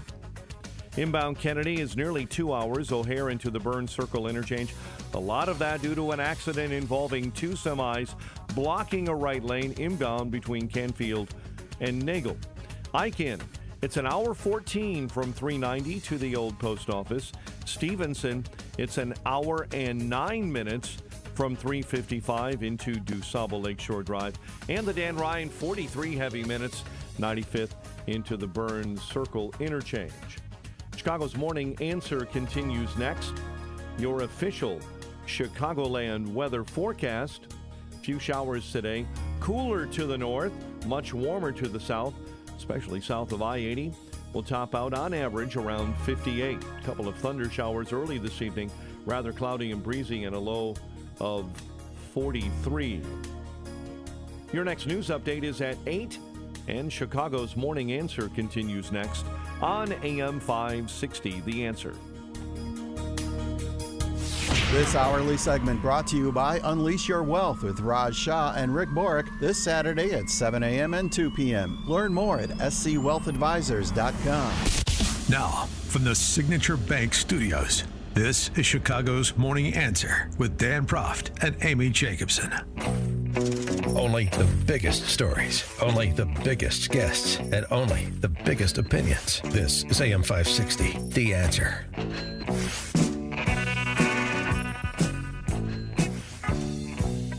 Top of the morning, Dan and Amy. Those crazy kids with their eco-supremacy are at it again. Did you see this? The attack on Rokeby Venus, the famous Diego Velázquez painting at the London Gallery. And then they stab it with a knife or something. This is from your Just Stop Oil kids, eco-supremacists. Gosh, how do we figure out how to get them to vote for conservatives?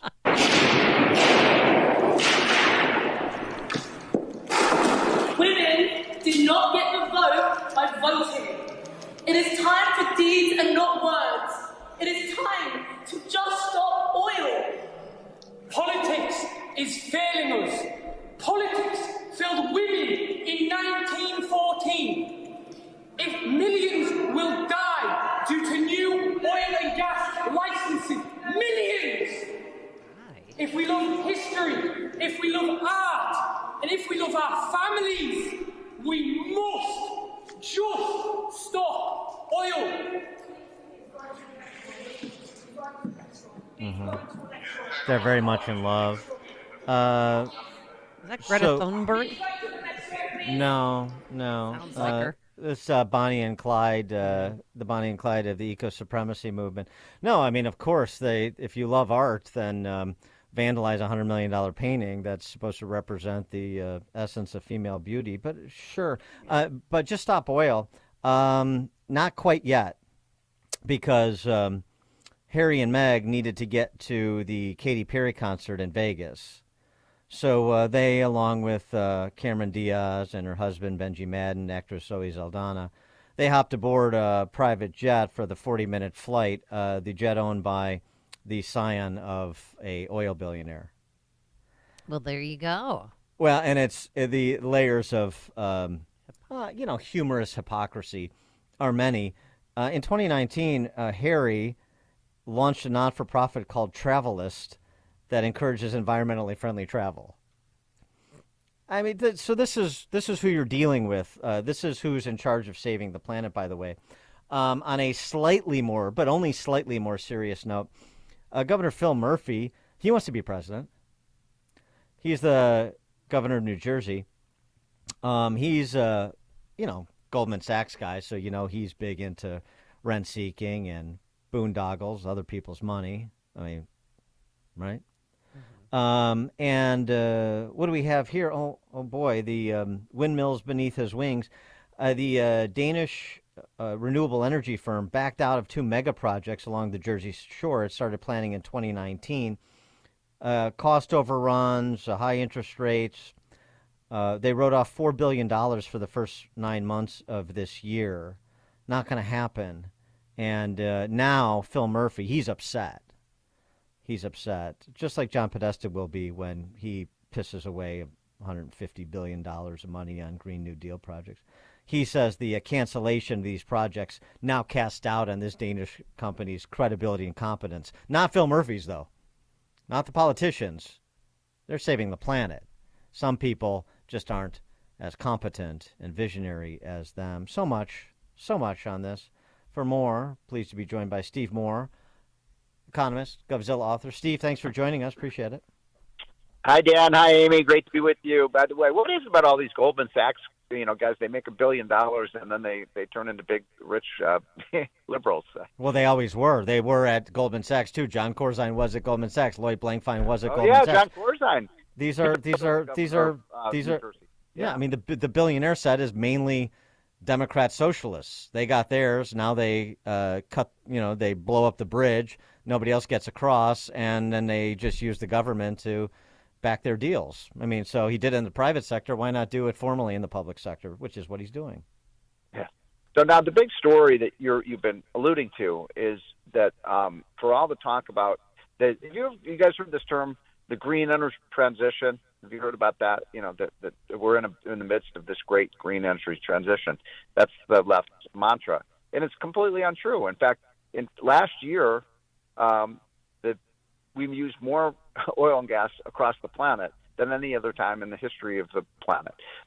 You look at what's happened. Have you looked at what's happening to solar and wind and battery operator stocks? They're getting crushed. I mean, they're down 30 or 40% this year. Meanwhile, the oil and gas stocks continue to do very well. My point is there is no green energy transition. It's all just basically a propaganda campaign by the left. But these countries want to get rich, and so they want to get rich by using energy that works. It's not just wind and solar and these EV battery plants like we've got coming to Manteno, $4 billion in subsidies, I think, $2 billion in subsidies. Oh, my God. These hydrogen hubs that is a key pillar of Bidenomics and the backdoor Green New Deal. $7 billion for hydrogen hubs that are also being pilloried by industry experts. Steve Gorsham, who writes, who's an energy researcher and author of Green Breakdown, we're going to completely buy a hydrogen economy with your federal tax dollars. It's just loony. But we're putting a lot of money behind loony these days. Well, you better believe it. And, it's actually kind of sad because, what's going on around the world is that we go to all these international conferences and we go to these poor countries like Nigeria and tell them, what you really have to worry about is climate change. And people are like hungry there. They don't have access to clean air or clean water or electricity. So they want to build a coal plant, and our foreign policy people go over this. No, don't build a coal or gas plant. You should build windmills. And these countries are like talking, what the hell are these people talking about?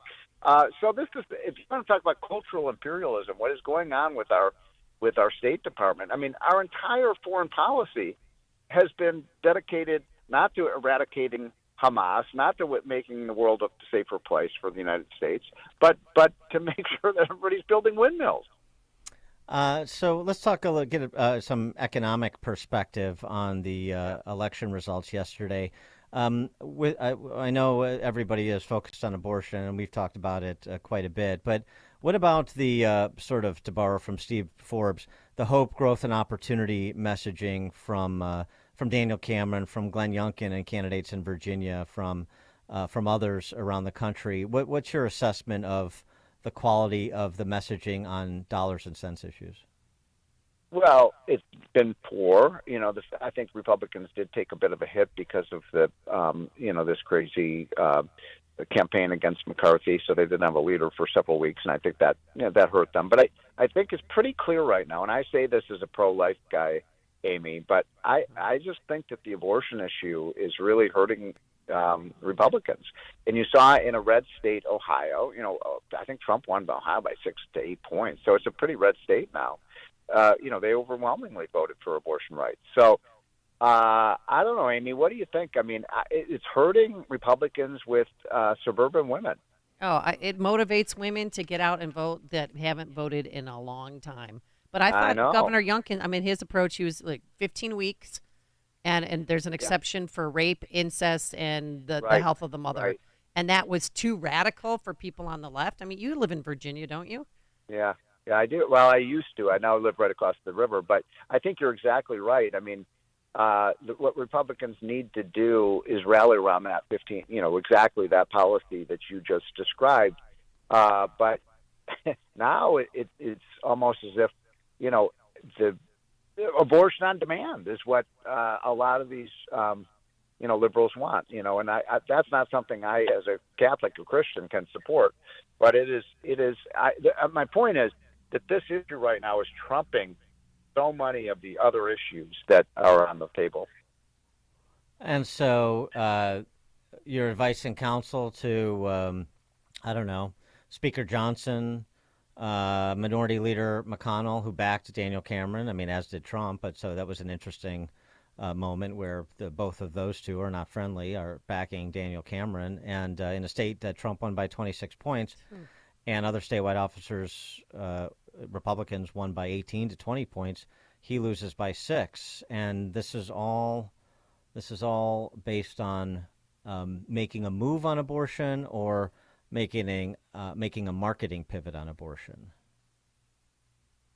Look, this isn't my area of expertise, but I would say that for Republicans to win in 2024, which is going to be really incredibly crucial election, I think the Republicans have to get back to what you just said, Dan. They have to get back to, we're about, cutting the massive amount of government debt that we have in this country, about providing better jobs, about fighting inflation, about getting control of the border, about making America an energy dominant country in the world again.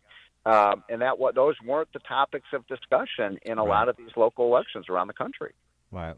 Well, no, that's look, right. The Democrats aren't very good at much, but they're really good at politics. They're really good at it. And, it was so interesting. Like in Virginia, I don't live in Virginia, but I was watching all the ads. Every Democrat ad was like red, white, and blue flags, and we love America. And, it was almost like a conservative message. And yet then they go out and they vote and do exactly the opposite. There's got to be some expose on that. I mean, there's got to, I didn't see all the commercials in Virginia, but stripping away some of the agitprop that the left produces when at campaign time, wrapping yourself in the flag while you're underwriting the regimes in Iran and Russia.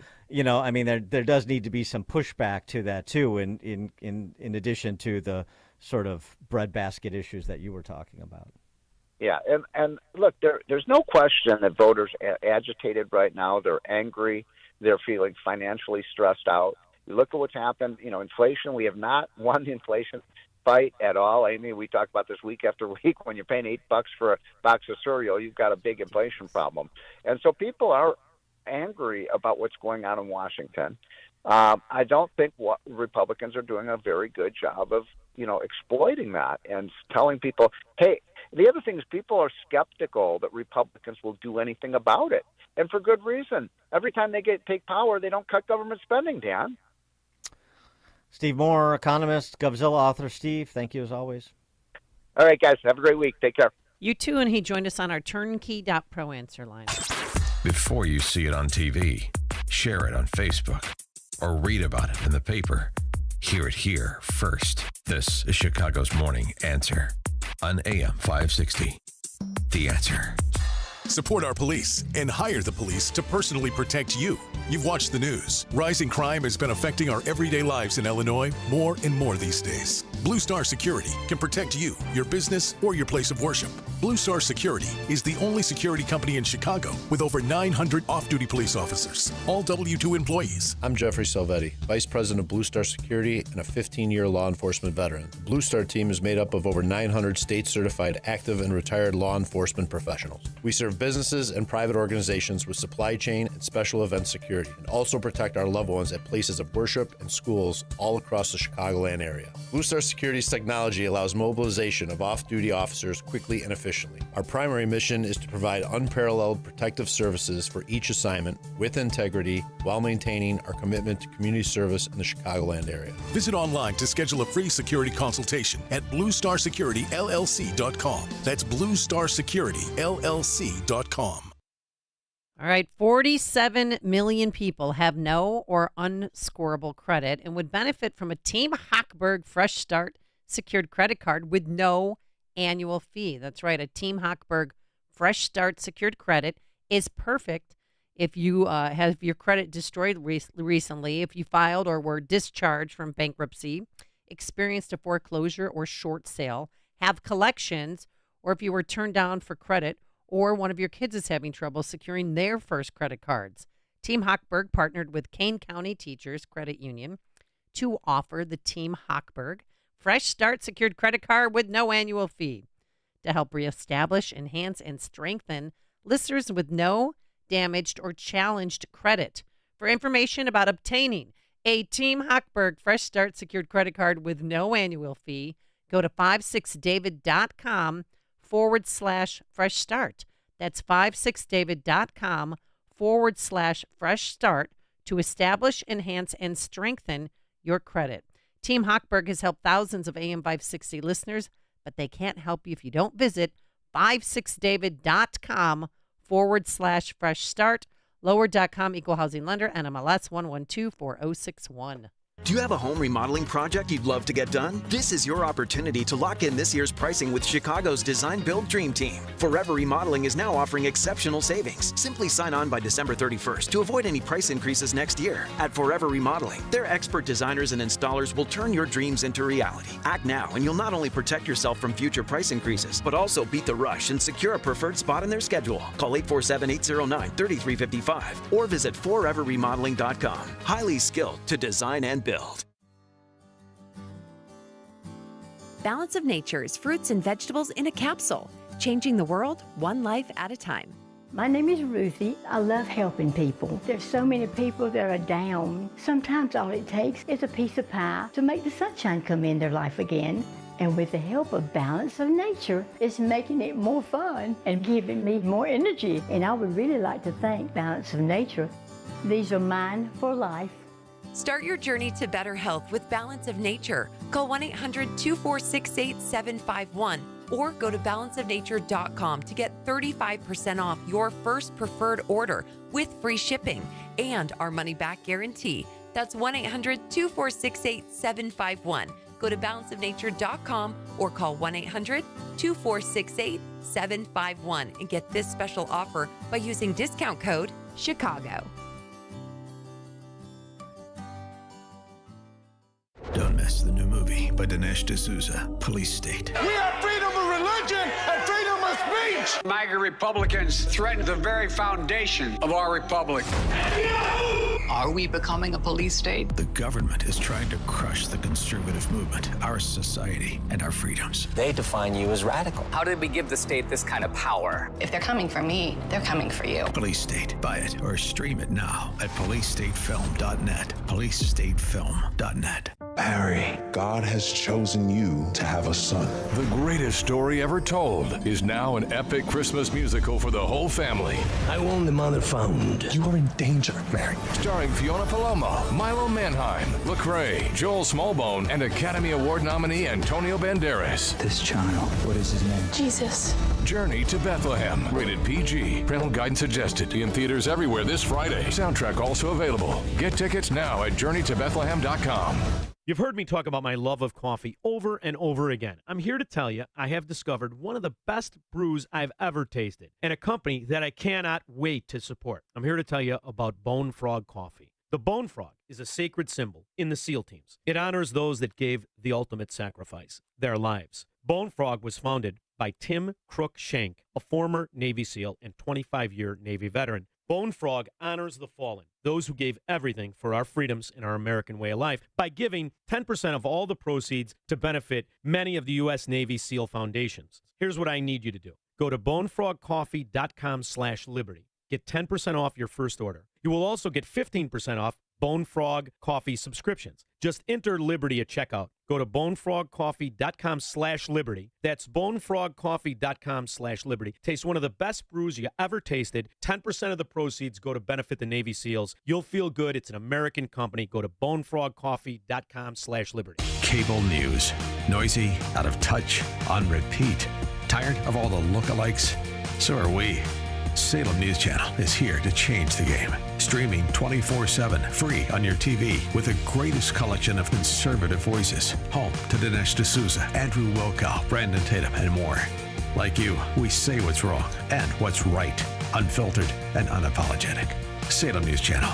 We're the answer to the mainstream media. Learn more at snc.tv. If you have unfiled taxes or are in debt to the IRS, this is important news. The IRS just rolled out a new program to help struggling taxpayers more easily resolve their tax problems. It's called the Taxpayer Relief Initiative, and it opens up powerful new options for people looking to get back on the right track with the IRS. And no one knows this program like the professionals at Optima Tax Relief, America's most trusted tax resolution company. They've resolved over $1 billion in tax debt for their clients and have the expertise and experience to help you. One easy call to Optima can start the process, helping to put an end to your worries of wage garnishment, asset seizure, and other aggressive IRS actions. Make today the beginning of your fresh start with the IRS. Call the experts at Optima Tax Relief now for your free confidential consultation. Call 800-965-1433. 800-965-1433. 800-965-1433.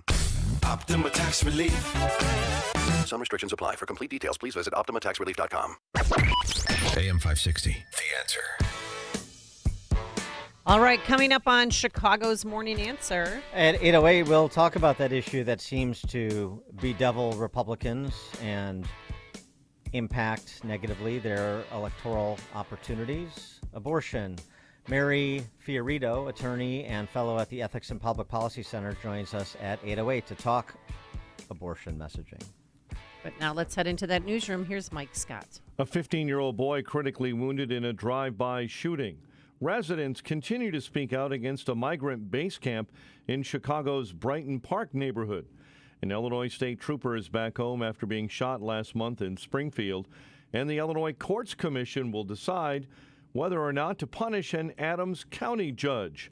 The Bulls take on Phoenix tonight. College hoops DePaul lost to Purdue, Fort Wayne. WIND Chicago News Time is 8 o'clock. United support for Israel.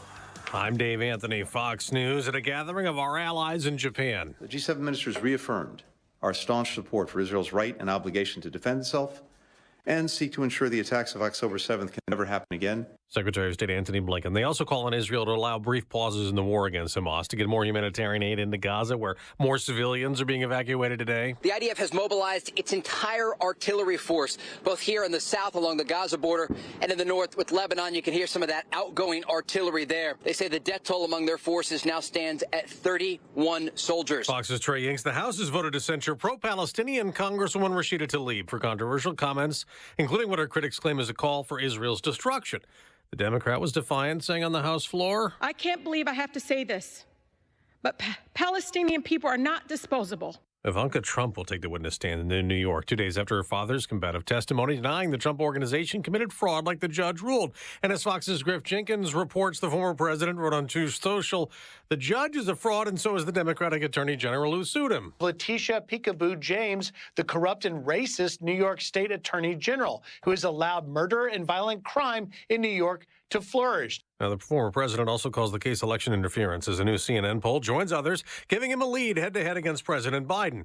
Democrats scored big Election Day abortion victories. 56% of Ohio voters approved a ballot question to put abortion rights into the state constitution. The seventh state where voters decided to protect abortion access 17 months after the Supreme Court reversed Roe versus Wade. Now, this measure prevents bans on abortions for the mother's health or before the fetus is considered viable. Fox's Brooks Singman. Democrats also won control of the Virginia state legislature. Republican Governor Glenn Youngkin had wanted GOP control so they could pass a 15-week abortion ban. America's listening to Fox News. 50 degrees. We've had some light rain and mist across the area, but mostly cloudy for the most part. 8:02 on AM 560, The Answer. Good morning. I'm Mike Scott. We're following breaking developments on the CTA Blue Line. Right now it is stopped completely between right near Harlem Avenue. It's all due to debris on the track. It's because of an accident inbound on the Kennedy at Nagel that's impacting the Blue Line right now, and delays right now are of an uncertain duration on the CTA Blue Line coming inbound. A 15-year-old boy was critically wounded in a drive-by shooting Tuesday afternoon. CPD reports the boy was near a sidewalk in the 8600 block of South Racine when an unknown vehicle approached. A gunman fired shots. The boy was struck multiple times. Residents continue to speak out against a plan to build a migrant base camp in the Brighton Park neighborhood. Tempers flared during a community meeting last night about that proposed encampment at 38th and California. The mayor is fighting for something that got nothing to do with us. He ain't fighting for our senior citizens. He's not fighting for our veterans. He's not fighting for our kids. The city signed a $91,000 a month lease deal. However, Mayor Johnson has said his office is still assessing to see whether the land is viable. An Illinois state trooper is back home after he was shot last month in Springfield. Trooper Dakota Chapman Green was released after spending 2 weeks mostly at a rehabilitation center. Cristobal Santana of Chicago pulled the gun and fired the shots at Chapman Green during a traffic stop October 24th. Santana has been charged with attempted murder and is linked to the murder of an ex-girlfriend here in Chicago. The Illinois Court Commission will decide whether to punish an Adams County judge who overturned his own guilty verdict in a sexual assault case in January of 2022. And Illinois Senate Democrats are proposing a plan that would allow for the election of all 20 members of Chicago's school board as soon as next year. Bulls take on Phoenix tonight. College hoops last night. DePaul lost to Purdue Fort Wayne. The news, a service of Health Insurance Mentors. Are you 65 or older thinking about Medicare? Call Stephen Tucker today. For free Medicare advice, visit healthinsurancementors.com, 630-674-1551, healthinsurancementors.com. 8:04, time for the AM 560 Business Beat. Now the latest from the Fox Business Network. I'm Elizabeth McDonald, and this is the Fox Business Report. SeaWorld is reporting a disappointing summer quarter. SeaWorld says business was dragged down by a drop in attendance in the late summer season. It also runs Busch Gardens branded parks. Its competitors, Cedar Fair and Six Flags, recently announced plans to merge.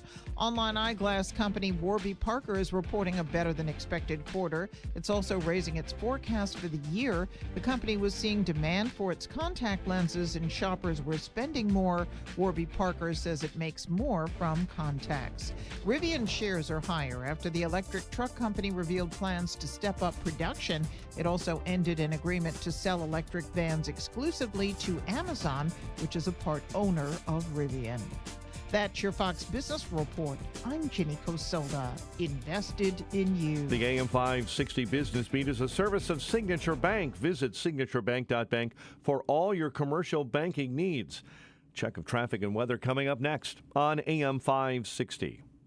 Freedom Summit Chicago tickets are now on sale. Join AM 560, The Answer, on November 11th at the Westin Chicago Northwest for Freedom Summit, featuring Rand Paul, Judge Janine Pirro from Fox News, Dan Proft, Amy Jacobson, Sean Thompson, and many more. Tickets are on sale now at freedomsummitchicago.com. That's freedomsummitchicago.com. Sponsored in part by St. John's Lutheran School in Lombard, Tom Mirabali, independent insurance agent with Blue Cross and Blue Shield of Illinois, and by overheaddoorchicago.com. Building owners, property managers, and chief engineers. This one's for you. Hello, this is Bruce Diedrich with Waukegan Roofing, your professional roofer. Everything starts on top. Your investment, your building, and everything in it is protected by your roof. It needs to be in good shape. That's where we can help. If it needs to be repaired or replaced, or you think it might, call us. Let's find out. Here's the number. 847-623-1625. At Waukegan Roofing, our employees are union-trained roofing professionals with OSHA safety training certifications and have thorough knowledge and expertise regarding the various roofing systems we sell, maintain, and install. We know commercial roofing systems because that's all we do. Over 110 years of doing commercial roofs. Waukegan Roofing has the slogan, roofs you can rely on. Because you can. Here's the number to call. 847-623-1625. And get the info at waukeganroofing.com. waukeganroofing.com.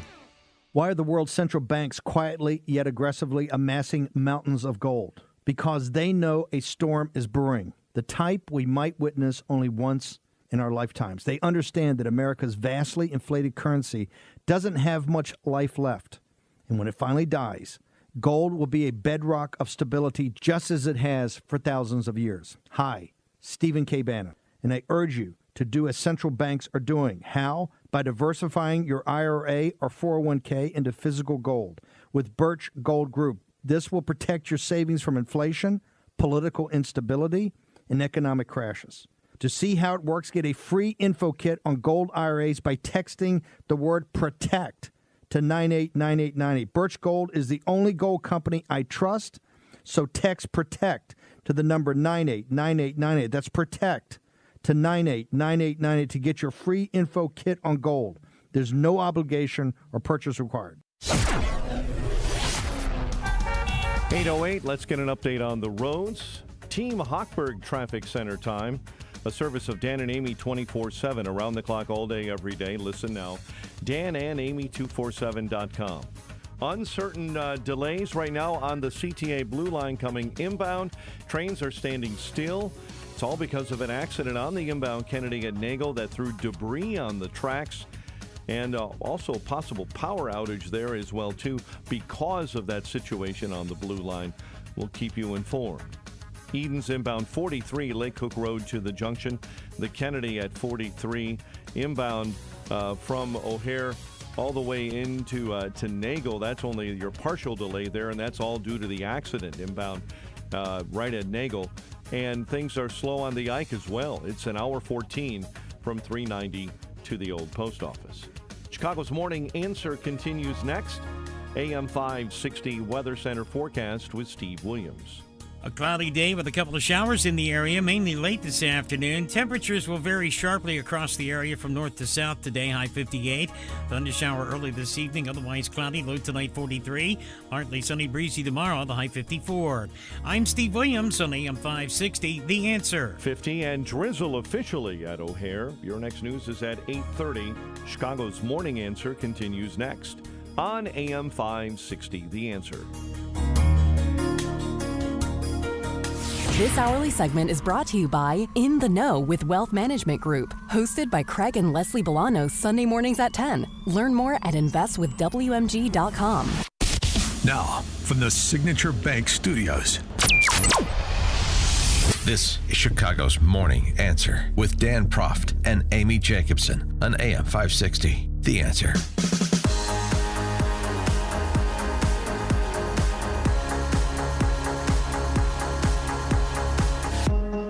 Top of the morning, Dan and Amy.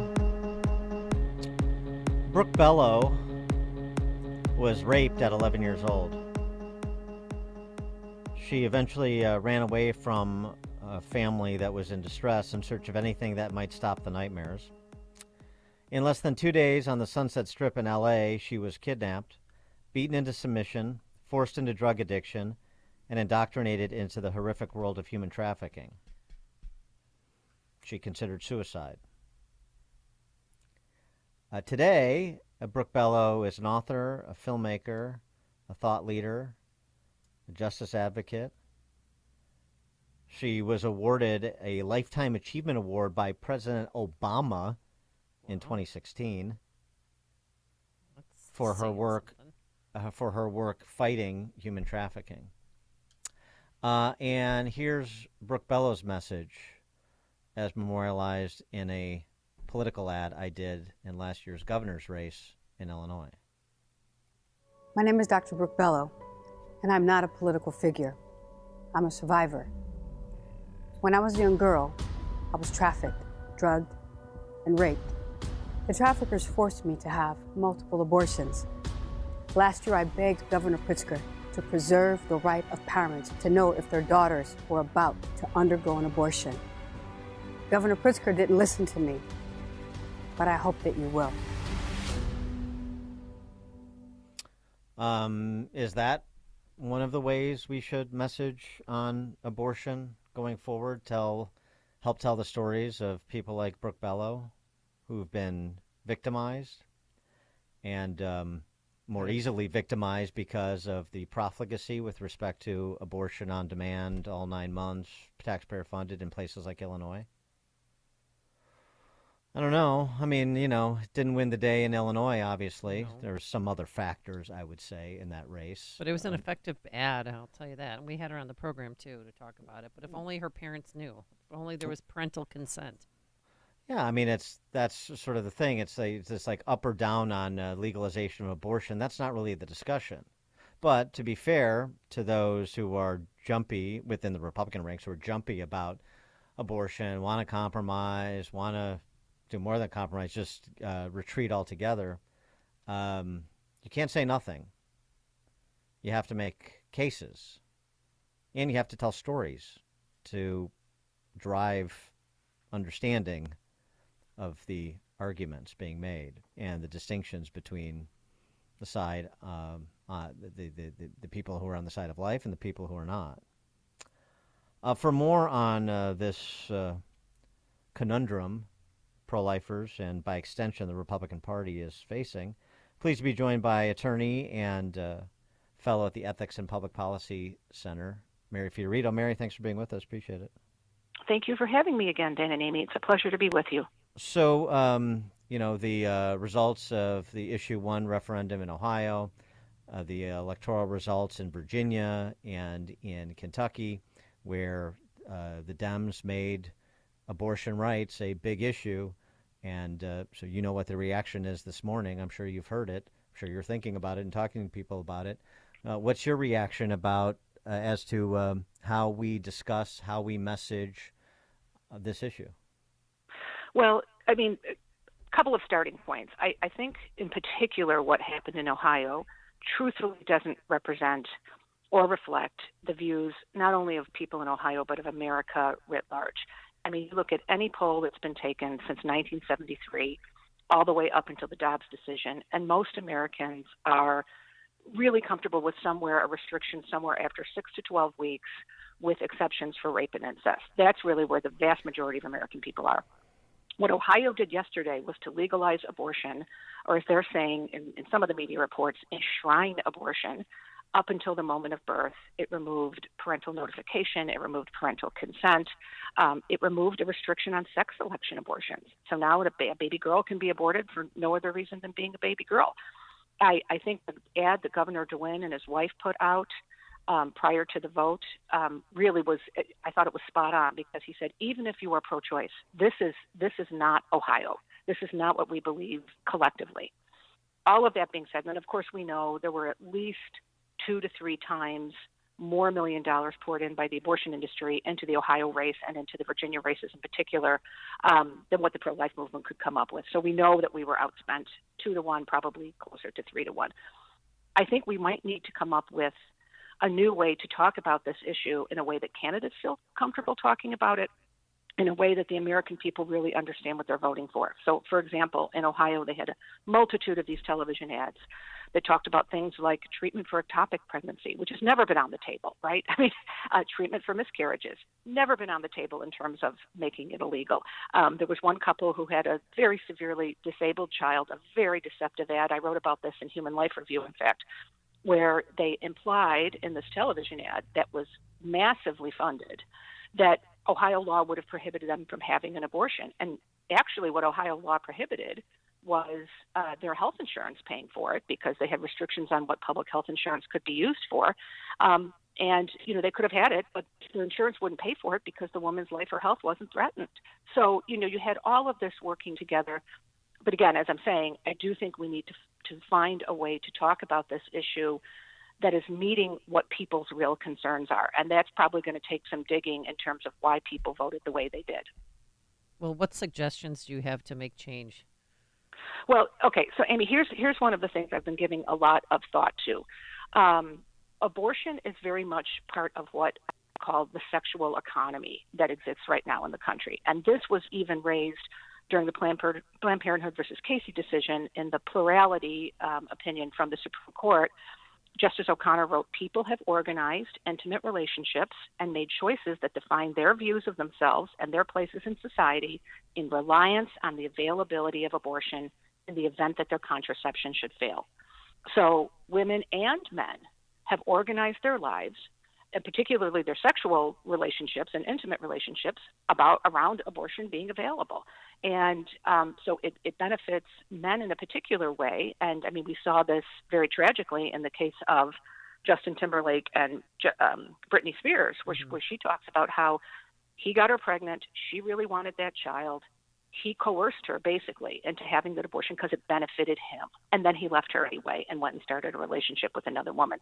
So we see that many young people, the dating and mating and marriage market has changed so dramatically that sexual relations come into that kind of arena much earlier than they used to, say, even in the 80s and 90s, right? I mean, now, with the hookup culture, young women are expected to have sex with someone to start the dating relationship rather than somewhere down the road or even at engagement or marriage, what have you.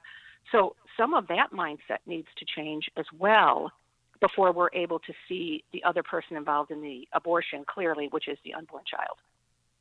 Wow, that's going to be a really tough sell because we're so far afield from that. I mean, just unbelievably far afield from where the culture is at. And, what you're going to have in the vacuum, if we don't come up with something that is compelling and persuasive, is people retreating and surrendering. That's what I'm worried about. Right. And again, as we approach the 2024 elections, I think people in the pro-life movement who are more comfortable articulating the issue and are comfortable with it need to be sitting down in one-on-ones with candidates. I think that's what it's going to take, real grassroots outreach to people who want to run and who are pro-life in order to help them work around the lies and the misinformation that's out there. I mean, for example, just to go back to Ohio for a second. Yeah, but just hold on a second, because the response. See, this is, to me, part of the problem is you talked about the misinformation and the misdirection from the pro-abort side in Ohio, and here should be the response. But the problem is we're always in the response posture. We're not proactively pushing a vision, pushing a message on the topic, independent from responding to the pro-abortion side. And it seems to me that that's the question we have to answer first. Obviously, you need to respond to mischaracterizations of your views, but people need to understand what they are first before they understand that they've been mischaracterized. Right. No, and that's how I love how Carrie Lake handled it, for example. Really got out in front of it, talked about the other side's extremism, which I think we need to do too. I mean, I went back to look at this morning. Cincinnati Children's Hospital, so again, right back in the middle of Ohio, they did a successful fetal surgery. They have a fetal surgery center that did successful surgery on an unborn child at 16 weeks. I mean, at babies that same age will be aborted without anesthesia. They're doing surgery on babies that age with anesthesia. We need to get out in front with stories like that and with facts like that, and then again, point out the stories of the Dr. Brooke Bello. I mean, what Ohio has done now, they have given carte blanche to really bad actors now, not only to sex traffickers, but also to abortionists who are not going to be monitored because the health and safety standards for abortion clinics have now been removed by Ohio voters. I mean, it was interesting to see the two Irish journalists who documented the Gosnell trial, the Kermit Gosnell trial from Philadelphia. They have a whole traveling exhibit now of all the evidence pictures from Gosnell's murder trial, and they were on display in Columbus, Ohio for weeks, and the media there would not cover it. Well, of course. Getting out in front with stories like that, like, look, this is what happens when you deregulate abortion. Bad actors like this come in, they set up shop, no one's watching them, they're making money hand over fist, and women die and babies die. What do you think I just want to get your reaction to this as tactical messaging in a state that is where abortion is generally speaking legal. Let's say a state like I don't know, somewhere in the middle. It's not abortion on demand all 9 months, taxpayer funded like in Illinois or California, but it's restrictions in the last trimester and late term abortions and maybe even a parental notification law, some state right. like that. So abortion is going to be legal in that state because that's the decision the state's made. That's where the balance of power is in that state. And you're a candidate running for office, either federal or state, really doesn't matter for the purposes of this discussion. What if, and you're a pro-lifer, How would pro-lifers react if you jujitsu'd the issue on the pro-aborts? If you took their slogan from a bygone era and said, my position is the position that the pro-abortionists say they have, which is safe, legal, and rare. So safe, legal, and rare. That's what we want with respect to abortion, and that's where I'm at on the issue. Is that a cop-out if you're a pro-lifer? Is that politically savvy? Is it too cute by half? What do you think of something like that? Well, because that was the calculation that the Clinton campaign came up with, if I recall correctly. That was the Clinton White House that came up with that slogan because they had surveyed extensively on what messaging would work with most voters at the time, and safe, legal, and rare is what they came up with. And I think it is a good place to start. I mean, rare, we do want to reduce numbers. Safe, meaning we want regular clinic inspections. I mean, one of the things that came out with the Gosnell trial, was, this is directly from the grand jury report. Nail salons were more frequently inspected in the state of Pennsylvania than abortion clinics were, because there was such a protection for abortion clinics that didn't exist for other ambulatory healthcare facilities. Right. So same in Illinois. Right. Right. Exactly. So safe, and then the legal thing that might not where I am and where I want to be. It might be the political reality, and I think that tactic, Dan, is much better than playing what we talked about just at the beginning of this, playing whack-a-mole with all the lies, right? Because that could just go on endlessly, and then you never get your own message out, to your point. So it's a place to start. It's not ideal, but in this particular climate, and now we've seen, loss after loss with these ballot initiatives, clearly we got to switch up something because we can't keep losing these major ballot initiatives. Now, the good thing is they can be undone, right? A ballot initiative that's voted in can be voted out, but that's going to take years to accomplish, practically speaking. Mary Fiorito is an attorney. She's also a fellow at the Ethics and Public Policy Center. Mary, thank you as always. Appreciate it. Thanks to you both. Have a great morning. Thank you. And she joined us on our turnkey.pro answer line. Connect with Dan and Amy on the AM 560 The Answer mobile app. Just text the word app to 64636 to download the app today. Eating balance of nature, fruits and veggies, is not replacing the fruits and vegetables in your diet. It is fruits and vegetables in your diet. Ask yourself, how many servings of fruits and vegetables have I eaten today? Have you eaten 1, 2, 3, and from how many varieties? Most people are less than 3. Our body is an amazing chemical laboratory, and when you give it the right chemistry, it functions the best. Balance of Nature is 31 different fruits and vegetables prepared in a way to give you the ultimate whole fruit and vegetable chemistry. Let Balance of Nature help you supplement your fruit and vegetable intake for a lot less money and a lot less work and a much higher quality of life. Start your journey to better health with Balance of Nature. Go to balanceofnature.com to get 35% off your first preferred order and get this special offer by using discount code Prager. Come enjoy dozens of local, national, and international fine spirits and wines at the annual Spirits and Wine Festival. The festival will be on Saturday, November 11th at the Stephen M. Bailey Auditorium in Plumbers Hall.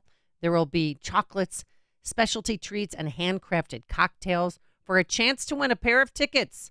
Visit 560theanswer.com, keyword Expo. It happens every year. Winter. Delivering and receiving supplies and getting people where they need to go can be impossible. Keeping your business doors and gates working properly to keep out the extreme weather is a major concern. Your business can't afford a loss of income or productivity. Think ahead this winter and call Industrial Door Company of Chicago, Inc. for your commercial door maintenance and security tune-up now. You can't always plan when your doors break down, and it always seems to come at the least convenient time. Industrial Door Company will ensure your doors, grills, gates, and dock equipment are working to specification and give you advice on how to increase the life of your doors. Go online to see a range of products and services at industrialdoor.com. Call anytime, 847-258-5620. Their team will be there before the extreme cold weather causes financial losses for your company and assist in your time of need. Since 1982, the Industrial Door Company of Chicago, Inc. takes care of your doors so you can take care of business. In the heart of Bedford Falls, one man faced incredible challenges in his business journey. George Bailey, a humble banker, knew that success often comes hand in hand with adversity. But George wasn't alone in his struggle. He discovered the power of resilience, innovation, friends, and community.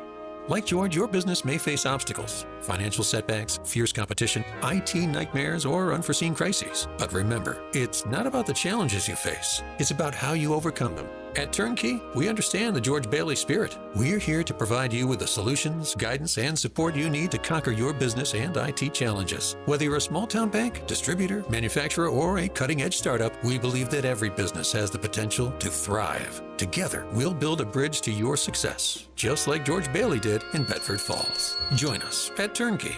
Let's write your own It's a Wonderful Business Life. Because like George, your dreams are worth it. Start a conversation today by visiting turnkey.pro. That's turnkey.pro.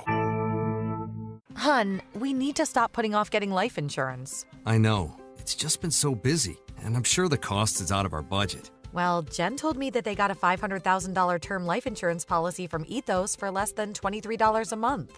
All online with no complicated forms and no medical exam. All they had to do was answer a few health questions. Wait, no medical exam and all online? I know, right? It's not easy to think about, but if something happened to you, James and I would be... Okay, I get it. Let's get a quote from Ethos right now. Wow, you were right. There's no medical exam, and Ethos makes the whole online process fast and easy. And look at these rates and coverage options. It's great protection and totally fits our budget. Ethos. They've removed all the barriers from getting coverage. Go to checkethos.com to get your free online quote. That's checkethos.com. Quote based on a healthy, non-smoking 30-year-old male with a 20-year term policy. Rates may vary. Support our police and hire the police to personally protect you. You've watched the news. Rising crime has been affecting our everyday lives in Illinois more and more these days. Blue Star Security can protect you, your business, or your place of worship. Blue Star Security is the only security company in Chicago with over 900 off-duty police officers, all W-2 employees. I'm Anthony Varchetto, president of Blue Star Security and a 20-year law enforcement veteran. The Blue Star team is made up of over 900 state-certified active and retired law enforcement professionals. We serve businesses and private organizations with supply chain and special event security and also protect our loved ones at places of worship and schools all across the Chicagoland area. Blue Star Security's technology allows mobilization of off-duty officers quickly and efficiently. Our primary mission is to provide unparalleled protective services for each assignment with integrity while maintaining our commitment to community service in the Chicagoland area. Visit online to schedule a free security consultation at bluestarsecurityllc.com. That's bluestarsecurityllc.com. AM 560, The Answer. All right, coming up on Chicago's Morning Answer. We'll put that question to you. What should the GOP do when it comes to posture and messaging on abortion? Get your reactions to our conversation with Mary Fiorito at 8:38, 312-642-5600, Turnkey.pro answer line. Yeah, give us a call. And now let's head into that newsroom. Here's Mike Scott. 51 degrees at 8:30 on AM 560, The Answer. Secretary of State Antony Blinken is reaffirming Israel's commitment to withdraw from the Gaza Strip after their war against Hamas ends. Secretary speaking in Tokyo and the White House, of course, has been vocal about their opposition to an Israeli occupation of the Strip. What I've heard from Israeli leaders is that they have no intent to reoccupy Gaza and retake control of Gaza. So the only question is there some transition period that might be necessary, and what might be the mechanisms that you could put in place for that? Secretary Blinken speaking in Japan. Ohio voters pass Issue 1, a constitutional amendment protecting access to abortion, extending some statewide wins for abortion rights. Ohio also voting to legalize the sale, possession, and usage of marijuana for those 21. Parker has been chosen as Philadelphia's 100th mayor, the first woman to hold that office. Republican presidential hopefuls will debate again tonight Fox's Eben Brown is in Miami. GOP presidential candidates are set to meet in Miami tonight for their third primary-level debate. On stage is expected to be Florida Governor Ron DeSantis, Ambassador Nikki Haley, former New Jersey Governor Chris Christie, South Carolina U.S. Senator Tim Scott, and entrepreneur Vivek Ramaswamy. Not appearing once again is the apparent frontrunner, former President Donald Trump. The former president is holding a rally during the debate in nearby Hialeah, a predominantly Latino-American suburb and Republican stronghold. In Broward County, Florida, Eben Brown, Fox News. Mississippi Governor Tate Reeves has won a second term as governor in the state of Mississippi. Residents continue to speak out against a plan to build a migrant base camp in Chicago's Brighton Park neighborhood. And tempers flared during a community meeting last night about the proposed encampment at 38th and California. The mayor is fighting for something that got nothing to do with us. He ain't fighting for our senior citizens. He's not fighting for our veterans. He's not fighting for our kids. In other news we're following this morning, actor Bill Murray is now the co-owner of the Joliet Slammers minor league baseball team. The Joliet City Council unanimously approving the sale last night. Murray, part of a group that's reached an agreement in principle to buy 75% of that team. Chicago sports, Bulls in action tonight. We're also watching college basketball kick in, and a loss for DePaul, and Loyola is in action later on tonight. The news is a service of the Fireplace and Chimney Authority, Chicagoland's largest and most respected fireplace and chimney company. Call to schedule your appointment today, 630-279-8500, or visit their showrooms in Lisle or Elmhurst. 8:34 at Check of the Roads coming up next on AM 560. Freedom Summit Chicago tickets are now on sale. Join AM 560, The Answer, on November 11th at the Westin Chicago Northwest for Freedom Summit, featuring Rand Paul, Judge Janine Pirro from Fox News, Dan Proft, Amy Jacobson, Sean Thompson, and many more.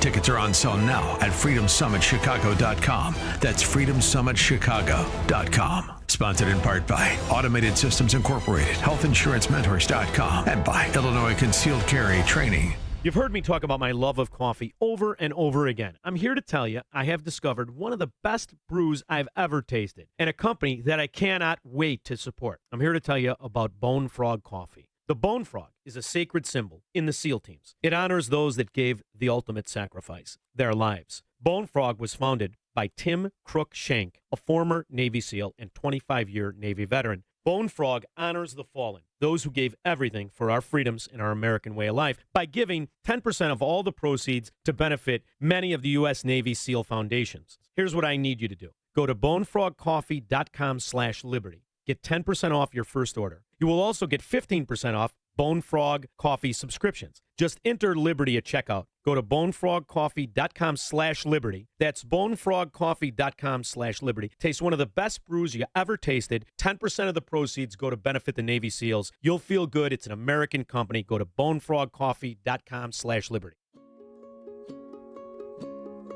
Balance of Nature's fruits and vegetables in a capsule, changing the world one life at a time.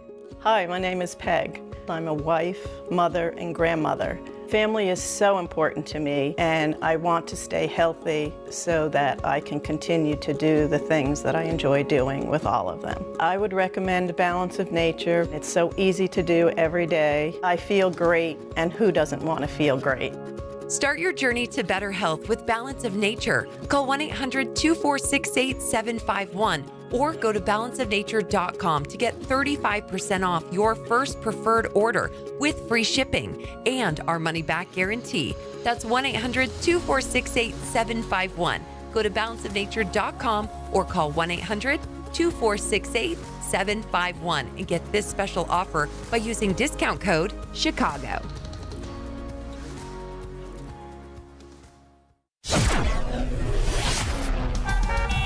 8:37, let's get an update on the roads. Team Hochberg Traffic Center Time is a service of Lowe's. Get the best noon deals all month long when you shop Black Friday every day at Lowe's. Get a Craftsman V20 drill kit or impact driver kit for just $59. valid through 11/8 while supplies last. Selection will vary by location.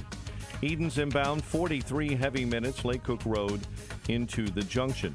The Kennedy is jam solid, well over 2 hours. O'Hare into the Burns Circle interchange, but dropping a little bit after they've removed an accident near Nagel.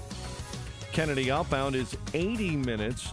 Outbound to O'Hare, heavy and slow from the junction all the way out to the big airport. 71 in from the 390 to the old post office on the inbound Ike. Stevenson right now 76 minutes, 355 into DuSable Lakeshore Drive. Dan Ryan in 35, 95th into the Burns Circle interchange. Jane Addams, accident on the off-ramp to Barrington Road.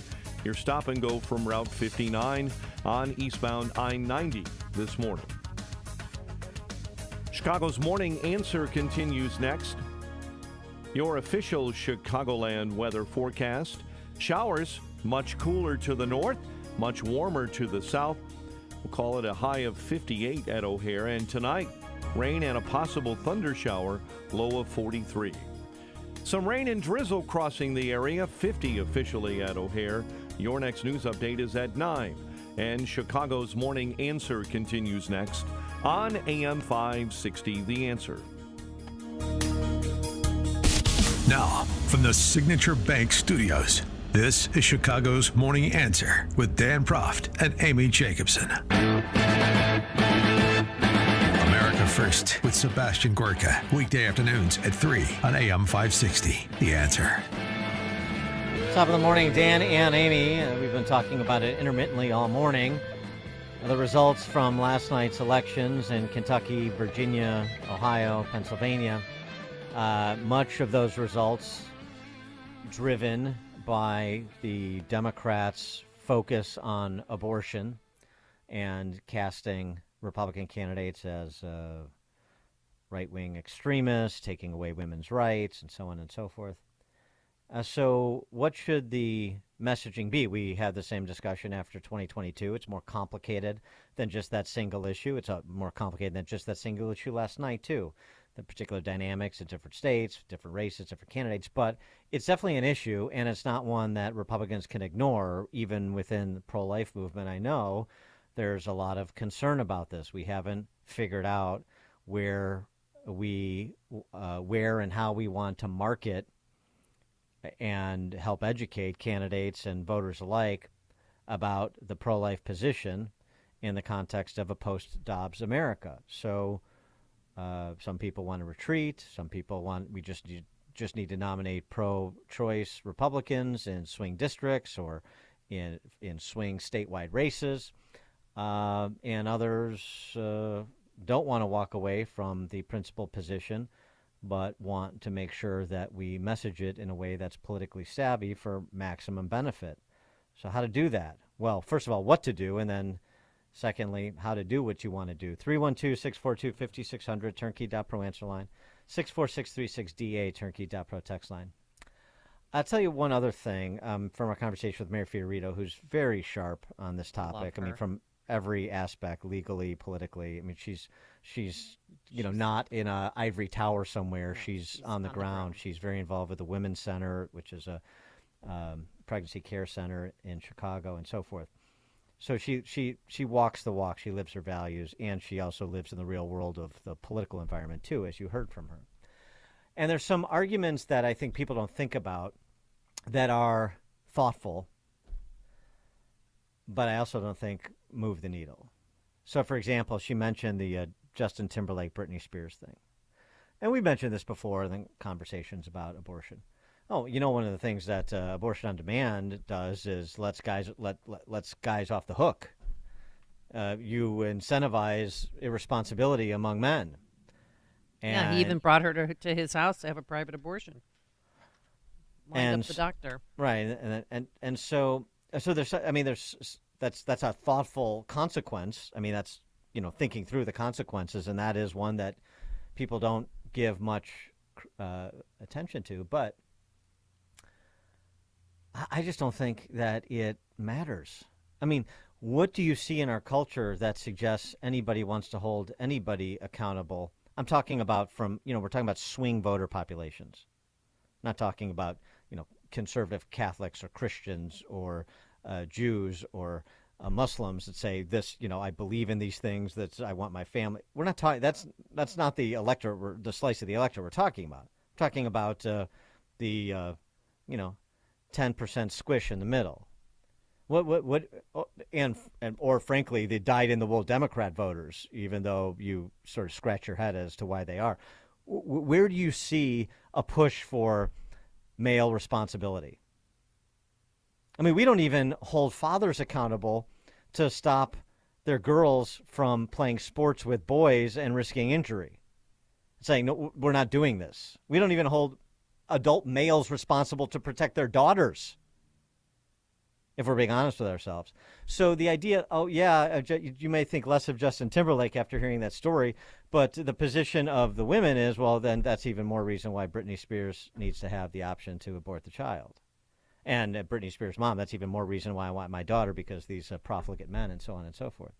It just doesn't, it's a good point, but it doesn't process among the electorate you're trying to market to the way that you think it does, or the way that it properly should, maybe is even a better way to put it. Which is why I offered this suggestion. And I know it's going to rankle some pro-lifers, but in a state like, again, Illinois, but in a state that's like reasonable, that's actually in play, that where people are interested in good governance and quality of life. So Illinois is precluded based on that description. It's going to be legal. This is a state-level decision, not a federal one. And so why don't the Democrats want it to be safe and rare? And then you run down the respective positions. It is legal. I recognize it's legal. It's going to be legal. So what's the problem with these radical Democrats who don't want abortions to be safe and rare? They used to say that. What happened? Is that a better way to approach it, do you think? 312-642-5600, turnkey.pro answer line. And what happened to that poll where Democrats and Republicans, Americans were asked, 72% wanted some limitation on abortion? Remember that? Why did that go by the wayside? It does. Nothing's gone by the wayside. That's. I mean, as we talked about the Ohio issue 1, if people really understood the implications of that ballot measure, a determinative number would not have voted for it. But they didn't, because of the poor messaging job that the pro-life, the combination of pro-lifers and Republicans did, maybe with the exception of that Mike DeWine ad that Mary Fiorito mentioned towards the end. But by then it was too late. It was actually too late after they lost the effort to require a 60% threshold rather than a 50. They were already losing the argument. And then they continued to bail water into the general election with this ballot initiative, and I mean it was always upside down. But so I mean, how do you want to play it? You know, it's interesting too if you think about it, for looking for a parallel on the left. Do you think Brad Schneider, that congresshuman from Soccer the North Shore, mom, yeah. You think he would ban guns if he could? Oh, yes. Right. Does he run on banning guns? No, he runs on banning some sport rifles. So you know what his position is, but he's never held to account for what his actual view is, and he certainly doesn't lead with it because it's not sellable. I mean, you'll have, people that have more limited capacity, like Kamala Harris, say something like she said in the wake of the Maine massacre about, intimating that we should have an Australian-style mandatory gun buyback. But Democrats, who many, if not most, would ban guns if they could snap their fingers and ban guns. They're not campaigning on that. They're not saying they're going to ban guns. They're saying guns are legal. I recognize that. I recognize the Supreme Court decision. But now that we need reasonable restrictions. Isn't there a parallel opportunity on the life issue for pro-lifers and Republicans? Brian in Evansville, Indiana. Purple Aces. Yes. Yes, good morning. Thanks for taking my call. I call in to talk about Trump, but I'll quickly say about the abortion thing. Okay. First of all, you got to teach your sons and daughters to make better choices than mates, because by the time somebody gets pregnant, you didn't already made a choice in life. Mm-hmm. So when it comes to Trump, people keep on saying that his endorsements don't work. The bottom line is Republicans are not going to win too many elections without him on a ticket, because the mega crowd, just because you take a picture with Trump and then you campaign on cutting the budget and all that and not saying anything about immigration, Trump gets up there and he says day one he's going to have the biggest deportation thing in America. And you know how many people, thousands of people is looking at their TV saying you damn right on that. But you get Glenn Youngkin and them get up there and talk about balancing the budget. I'm not coming out to vote for that. And as you notice, this didn't just start yesterday. It started with Lafleur and Perdue. Once Trump was out of the race, look at that state and watch how many thousands of MAGA people sat at home. You got a problem with the Republican Party. If Trump ain't on the ticket, they're not coming out. And you think they in trouble, wait till hour come. You go see MAGA people coming out their woodworks. Thanks for hearing me. Thanks for the call, Brian. No, I agree with you. I mean, I agree with you that that's the landscape. There's no question about it. Jason, New Lenox. Jason? Oh, I'm sorry, sir. I jammed the name.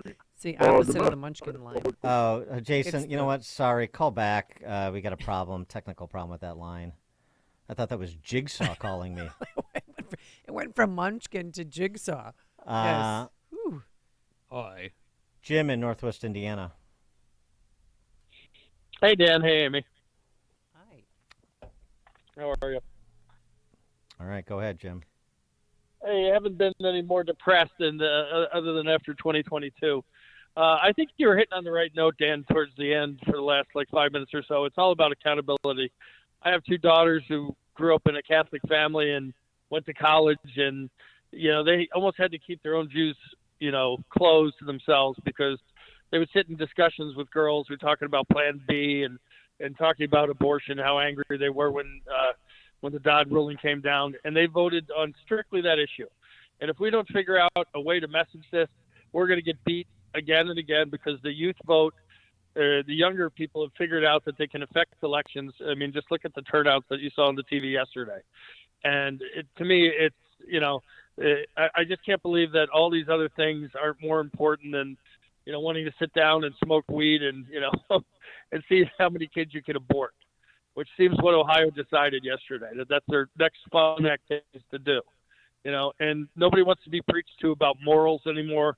Especially the youth group doesn't, and to me, if we don't figure out a message that, if they want to go out and do this and they want to, have the ability to do it up to the birth of the child, I think we're fighting a losing argument, and I would almost try to take it off the table at this point.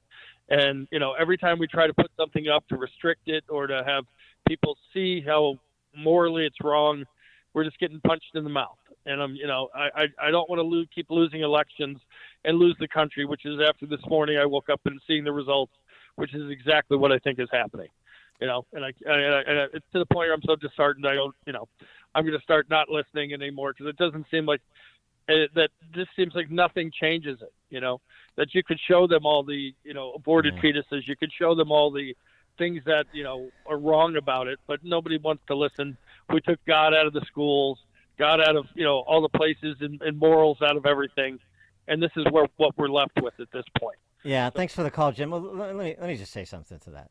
Okay, I mean, I hear what you're saying, but most of us listening are adults, and most of us listening presided over all this happening, including in Illinois. I mean, the Illinois in 2023 wasn't the Illinois in 1993. I was there. Most of the people listening were there. It wasn't the Illinois, it was in 2003. So, stop telling me and telling yourself to rationalize inaction that, it's just, this is where it's at, and it's inexorable and nothing can be changed. Well, how did we get here? There was a change that occurred over the last 100 years, over the last 50 years, over the last 20 years, over the last 5 years. Well, who was talking about boys playing girls sports 5 years ago? Not very many people. No. So don't tell me things can't change. That is endemic to the human condition. The question is which direction? Which motivated minority is going to drive the country in which direction, or a state or a locality?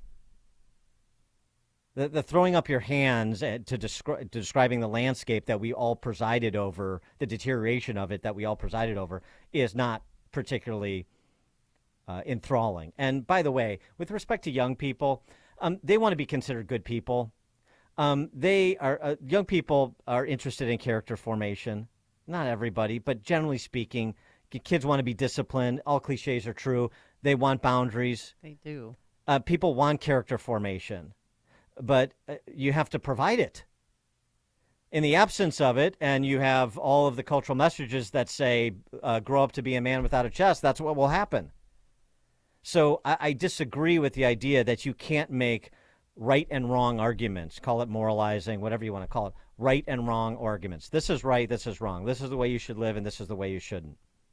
And if you, fall off the path like all of us do, then you express contrition and you correct the path and you try not to do it again. I mean, simple things. But I think these things need to be said as opposed to making excuses or making excuses for people's bad behavior or making excuses for your lack of engagement. Greg Schomburg. Lack of engagement is the key. The solution for this issue and getting a Republican in office anywhere is to pick up what the Democrats do very well, and that is do elections. We have to get organized to get people to vote early, to be accountable to their vote, to be informed when they vote, meaning that before you show up and say, okay, did you vote? You have to kind of educate them and mentor them. Young people, in my estimation, are crying out for mentoring from us, the boomers. And we boomers, if we want our kids to have a society that is going to be in any way moral, we have got to step up and really do it this year in order to put Republicans in power or the country is gone. Thanks. All right, Greg, thanks for the call. Astrid, Crown Point. Hi, Dan, Amy. It's so nice to talk to you. I am very upset about the fact that nobody is agreeing with you about how we need to go on the offensive. The problem with this whole abortion issue is that we're not telling people the history enough. We're not saying, look where all the Planned Parenthood and abortion clinics are. I drive through black neighborhoods, and that's where I see them. So you know what? Talk about the genocidal history behind this, and maybe people will actually start to take notice that this is not some benign right that people have. There is a real malignancy behind it. No question. Thanks for the call, Astrid. Yeah, everybody wants to talk about slavery, and that's certainly part of American history. So is Sanger and eugenics. Yep. People forget about that. And by the way, I mean, this is part of the messaging, too. Let me tell you something. Middle and lower income minorities. You go to enough cocktail parties in places like the North Shore, as I have over the years, and you'll hear it said. We don't need those people to have any more kids. Do you know how much disdain that some of those rich, honky leftists in wealthy communities have for you on the West and the South Side, in the middle-income neighborhoods like Addison and Villa? Do you know how much disdain they have for you? Maybe somebody needs to raise that issue, too, or that aspect of the issue. Dan and Amy, Chicago's Morning Answer. Hear about the big stories of the day, then talk about them right here on Chicago's Morning Answer on AM 560. The Answer. Cold floors? The problem is probably down below in the basement or crawl space. Hi, I'm Roy Spencer with Permaseal. I'm happy to say that we can now help make your basement and crawl space warmer and therefore your upstairs more comfortable with our new product, PermaFoam. We spray this insulating foam between your floor joists, which will not only increase your energy efficiency, but will also deter insects, rodents, and is mold and mildew resistant. Permafoam can be installed in just one day and is twice as effective as the old-fashioned fiberglass bats. For over 40 years, homeowners in Chicagoland and Northwest Indiana have trusted Permaseal to make their homes healthier and more valuable. Call a contractor you can rely on. Permaseal. 800-421-SEAL. That's 800-421-7325 or visit permaseal.net.